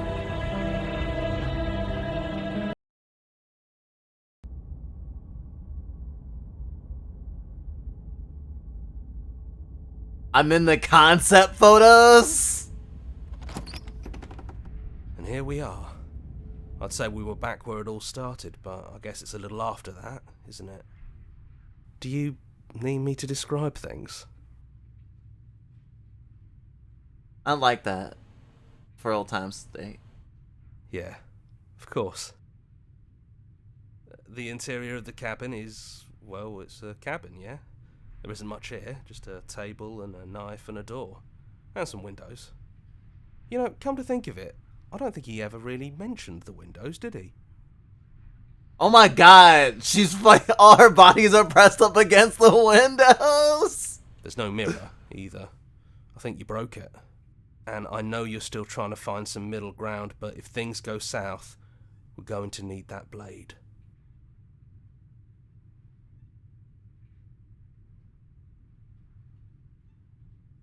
It's just you and me. Did anyone else make it to the cabin? It's just us. I think the rest of them are still out there, jumbled up in the rest of her. That's probably for the best. It's always seemed to give us more options than not. That's fair. The stairs. Do you remember the first time we were here? The first time we heard her voice? I don't know what you want for us. She sounded just like that. Timid and gentle. Only she didn't know us. And down we go. We shouldn't keep her waiting. What's that knife for? Have you changed your mind? Are you going to kill me?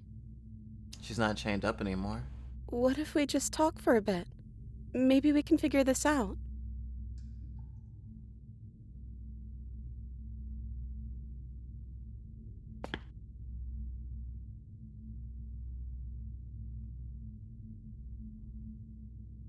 Are you the same as you are out there? I don't feel the same. I feel smaller. I don't want to be a god. I don't think I want that either. I don't want it to hurt anyone. There has to be a way out of this. I don't think there's a way out, but maybe there doesn't have to be an ending.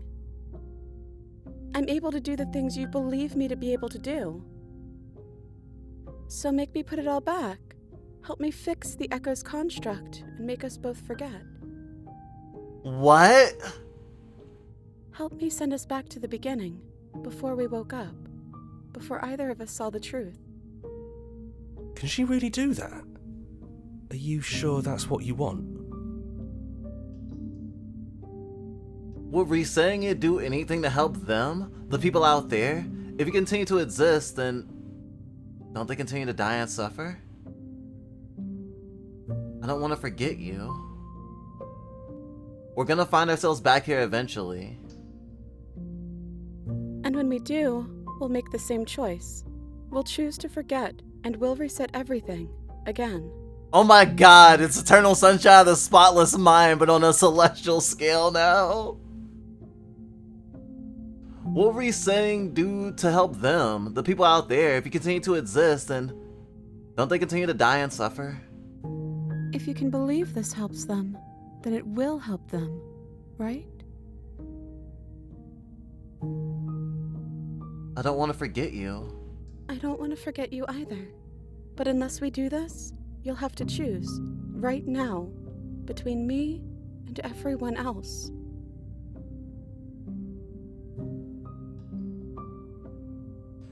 If we're talking about this right now, how do we know that we haven't done this before? Maybe we have done all of this before. Maybe we're supposed to do this forever.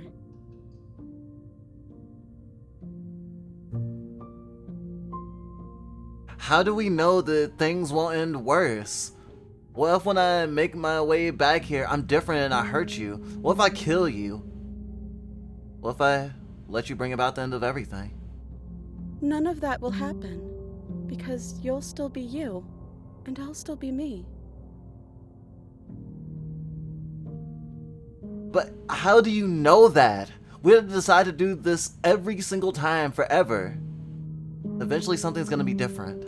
I know because it doesn't matter how many times we've hurt each other. I've never stopped caring about you. I see. And if you feel the same, then everything is going to be okay.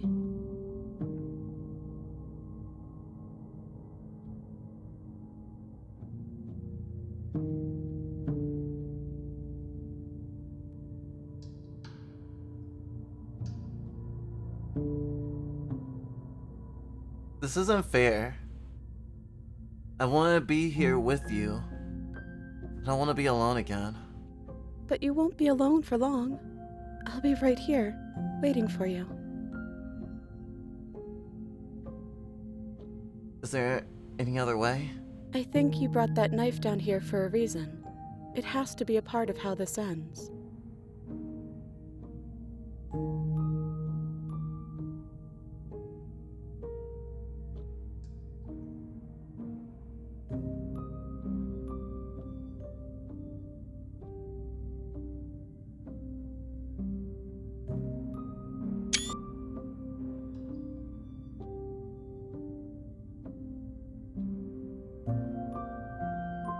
I don't know if I'll keep all my save states, so I'm gonna choose what I think is the right decision.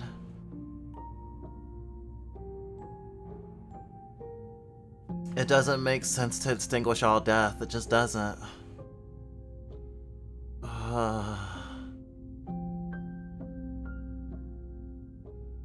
I need change. And also a change. Okay, let's do it. I believe in us. Okay, if this is your choice, then we're doing it. I guess I'll see you on the other side. She takes the blade from our hand.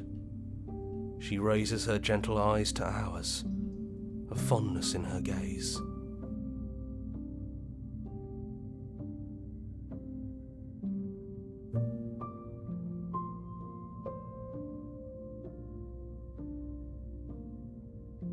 Oh wait, this is resetting everything. I just realized. Her plan is different than the her outside's plan. I'm silly.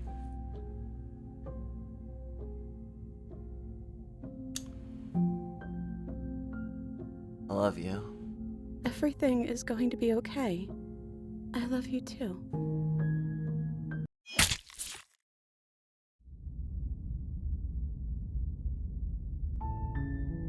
You're on a path in the woods, and at the end of that path is a cabin.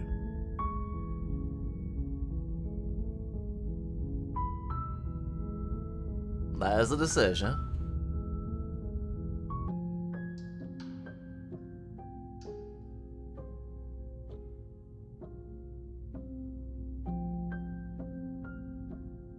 What happens if I slay her then? I guess I'll choose my actual decision last.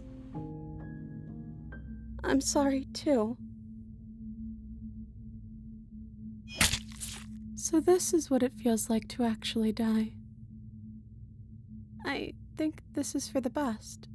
I don't know what the world will be like without me, but it can't be that bad if it still has you in it.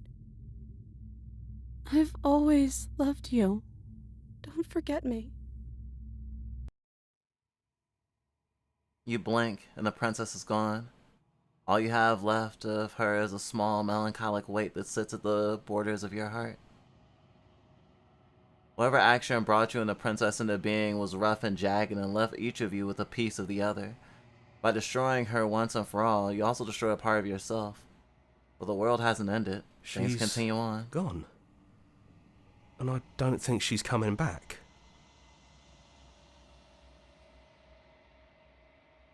No. She's not. A small part of her is with us. Is that a metaphor, or are you being literal? It doesn't matter, we don't need to linger down here anymore. Let's get going. I'll leave the basement behind. And then the stairs. And then I'll leave the cabin it's quiet itself. here. It's a long quiet. The path and the woods outside are empty canvas, but there's even more to see beyond this place. The fruits of my labor. A world free from death.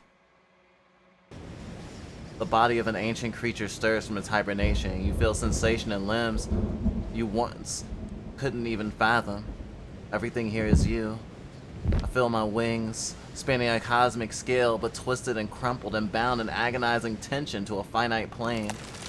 I feel the glass of the construct pressing in on me, confining me across infinite sides and infinite angles, and push back and strain against it.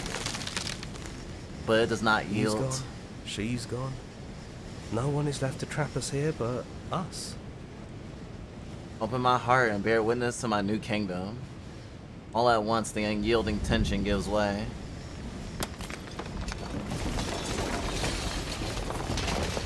Oh yeah, the long quiet is feathers, isn't it?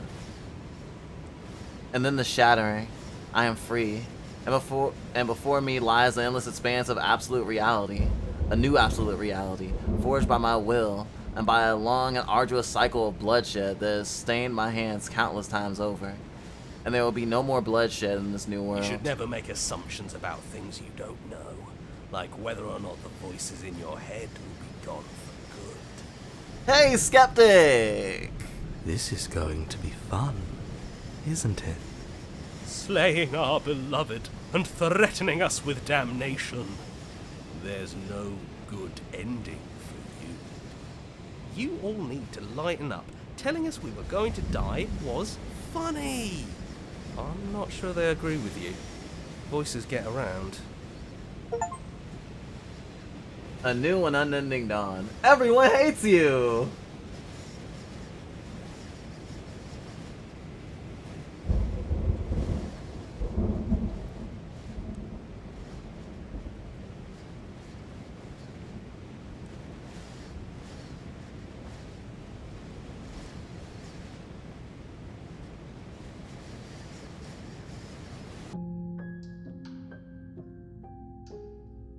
I'll take it all back. I don't want this, and I don't want to kill you. Is it too late to go back to being a god? It feels like it is.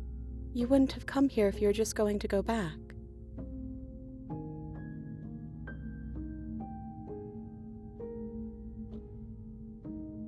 Oh shit. Huh.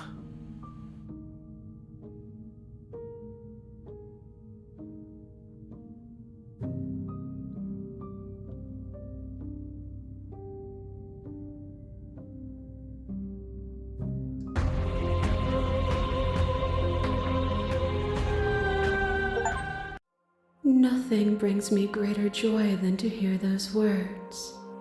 The final peace lies with you. Free myself.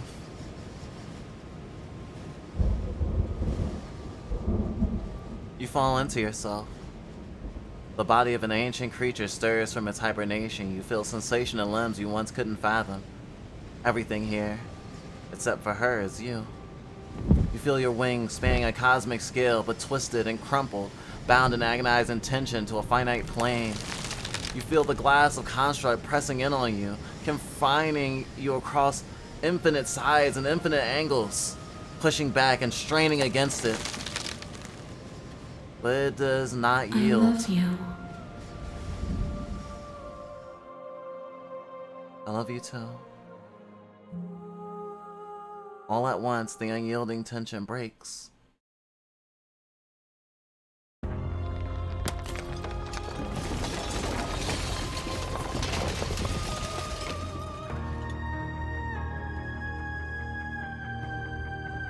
You are free.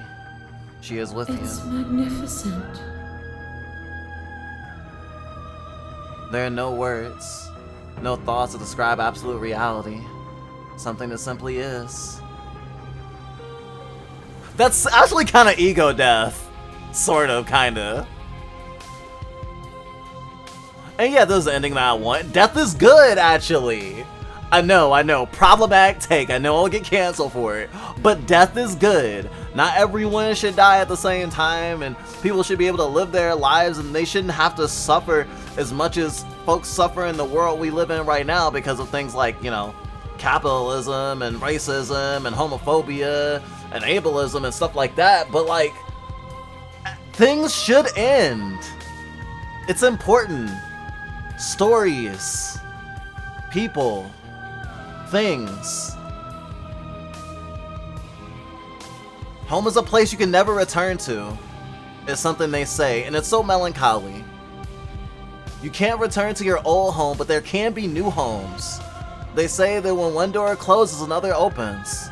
Sometimes it's so far in the distance you can't even see it though. And sometimes a door closes and you'll never be able to reach the open door. Some of our stories end way before they should have. And some much more tragically than they have any right to. But if they don't end, there is no meaning.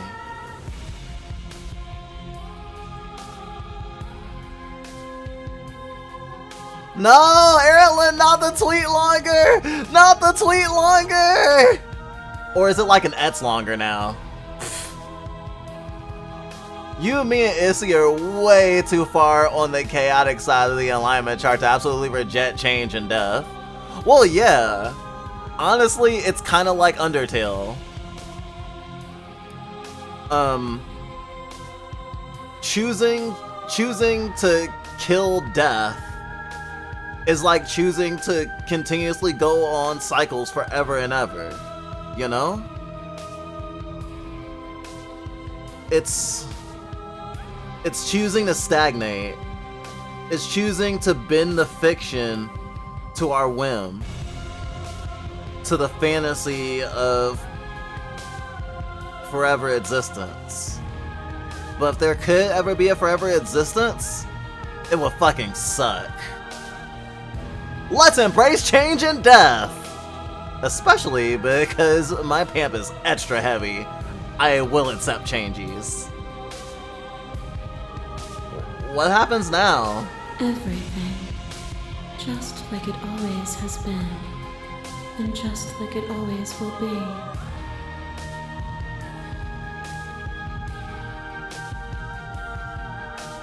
We step forward into 1,000 dawns and 1,000 sunsets, each of which contains 1,000 more. I exist, and I am aware, just as you have always been, and you'll always will be. Through conflict, though conflict is in our nature, the two of us will never be alone, and the two of us will never know fear. She and I are finally home.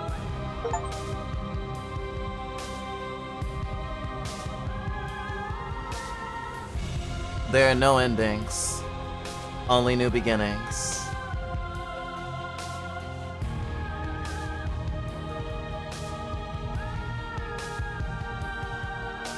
Honestly, thinking about it,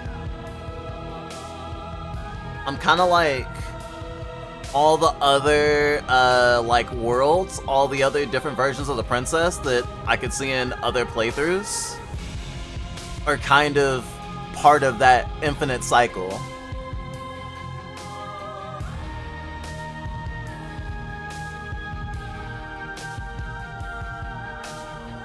Also, I'm glad I didn't have to see every world. Our song. Finish the game. The good ending doesn't count.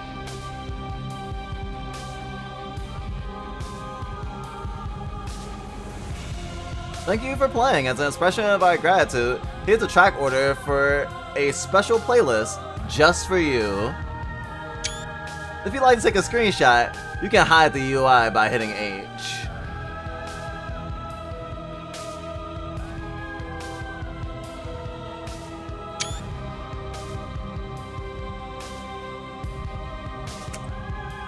So basically, I just got a mixtape from God.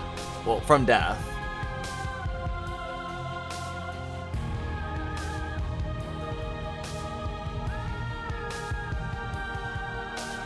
So are there 3 endings or more, I wonder?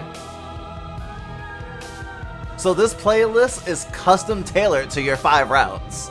Oh, wait, for real? That's lit! I'm here for this. Explore, join the Discord. Explore, join our mailing list.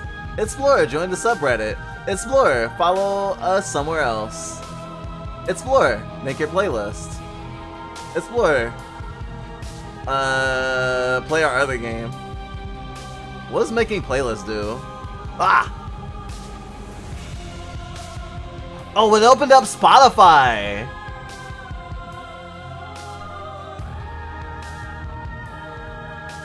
That's cool as hell!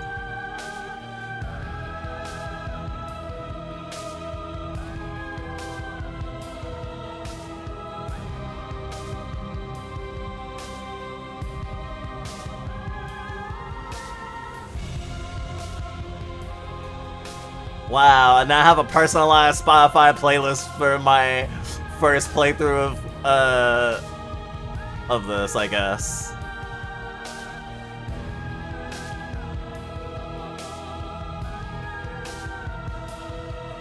Oh no, it actually just brought me to the... It didn't do it automatically. It brought me to the thingy, and I'll have to construct it on my own. That's okay though. I think that's kind of cool. For it to do it automatically would probably take a lot more coding. And this, and the soundtrack has 290 songs. Oh no, that's 290 likes. Sorry, that's 55 songs. That's still a lot of songs though.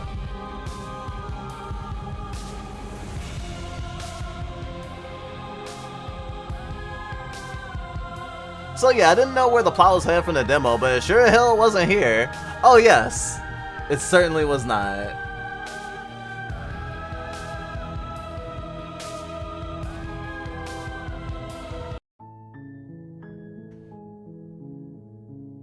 Wow.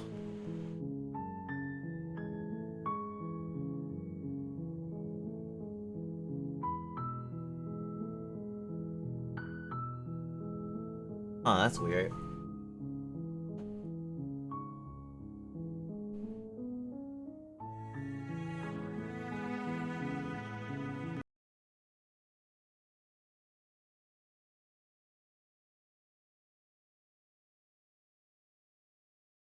For some reason, the screen is stuck.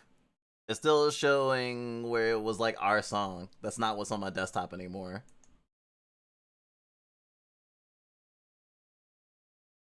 Weird. I feel like I'd be someone who joined up with the quote bad guys in a video game if I wanted to end the world to bring about a cycle of change and help restore the natural way of change, even if it was going against the friends and those who are the quote good guys who are afraid of it. Well, I mean, not every end of the world is the same. Some end of the world is just, we're just gonna hit the world with a giant meteor and blow it all up. Like Sephiroth. You know?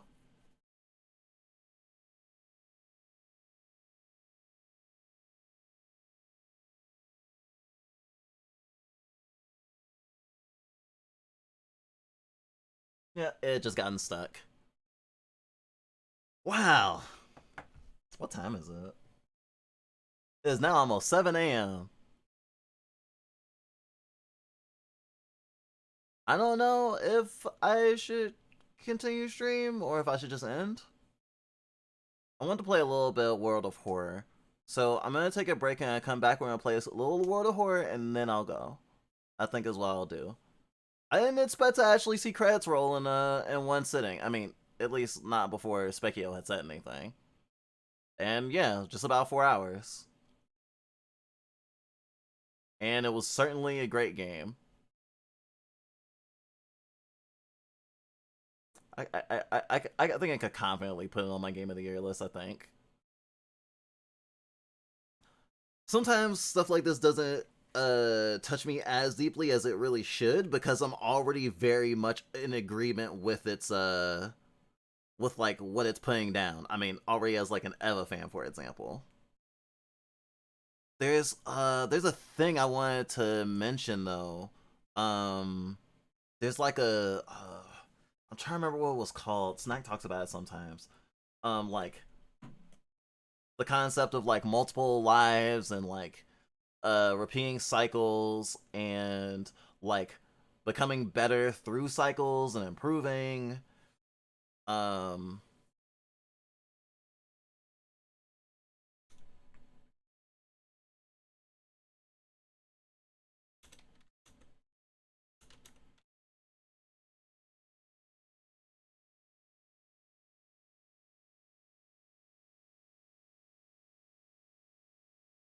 I'm trying to remember. There's a specific word for it. I think it's like an Eastern thing.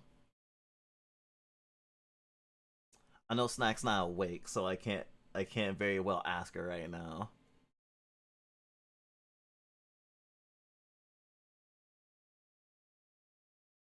Probably tomorrow though.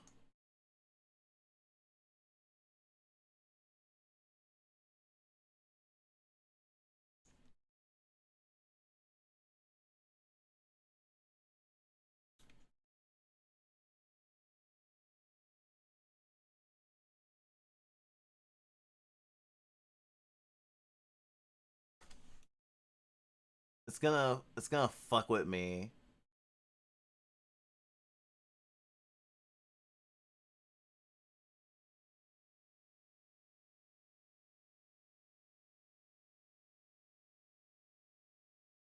It sort of has to do with samsara, but not exactly.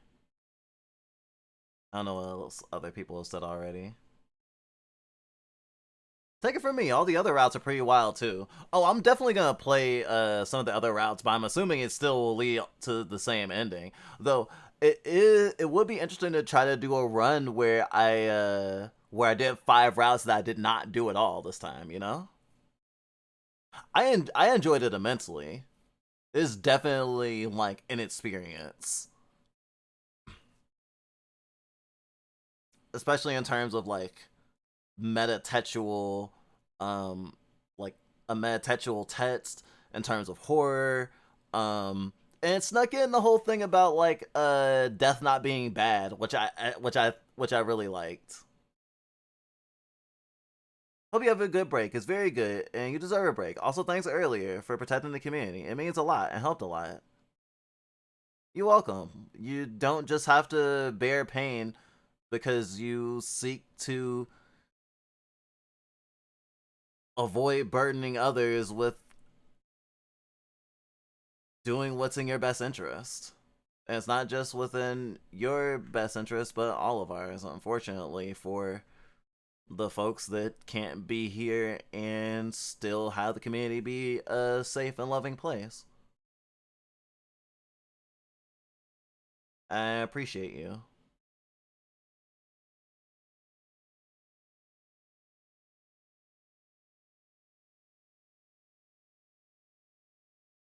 Gosh, I'm gonna end up doing a video about this, aren't I? Because I'm gonna have to ask Snack about it, and I'm gonna actually look up the thing itself, and then it's gonna like it's gonna do a whole thing, and I'm just gonna be thinking about all of this again. I probably could benefit from playing this game again. It's nice that it's short enough that you can like play it in a sitting. I'm just irritated that I can't remember the name for this specific reincarnation cycle framework that I was looking for. But you know, these things happen. Oh yeah, in the middle of the last fight sequence, I was like, oh wait, I agree with all your points. Lol. It's cool that you can just agree with her on everything. Oh yeah, for sure. I very much appreciate that.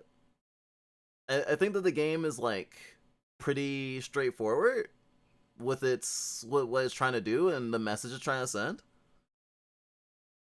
And I guess maybe that's why it's just like so easy to go like, oh yeah, because like I mentioned Evangelion, but like also stuff like I don't know, Undertale, right?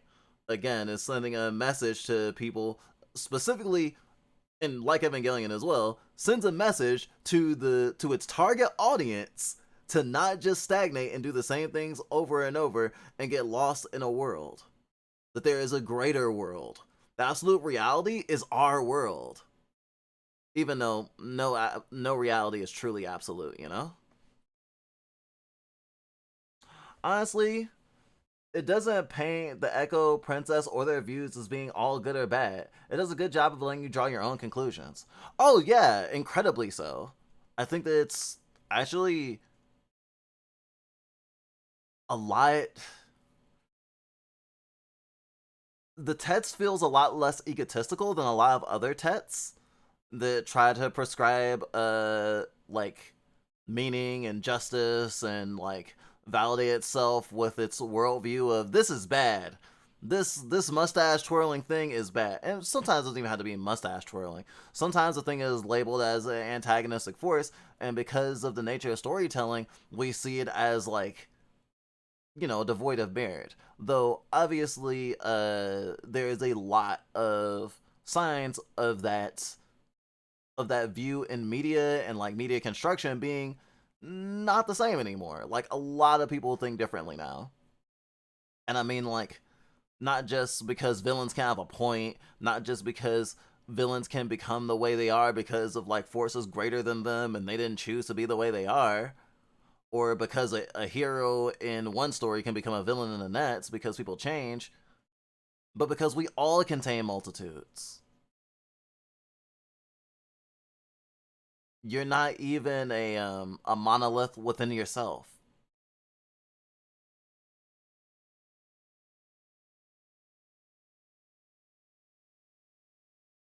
I liked my ending, though. Felt like it was true to me. It's where you go back to the cabin without the knife. Ah, that's fair. I guess I'll have to try that one day. Next time I play. If you want more background on what's going on, the last conversation with Echo is quite thorough. That's fair. I mean, you can only ask so many questions. It begs to be played multiple times. Which I will, I would imagine. I hope. But considering we're trying to wrap up our year and like not overburden ourselves, I think we'll be able to get to it eventually. Even if we don't get to it again this year. I definitely want to revisit this world. It means a lot to me. Even if it is kind of head as hell. I wish I could be a girl crow person at least. But you know, not everything's about me.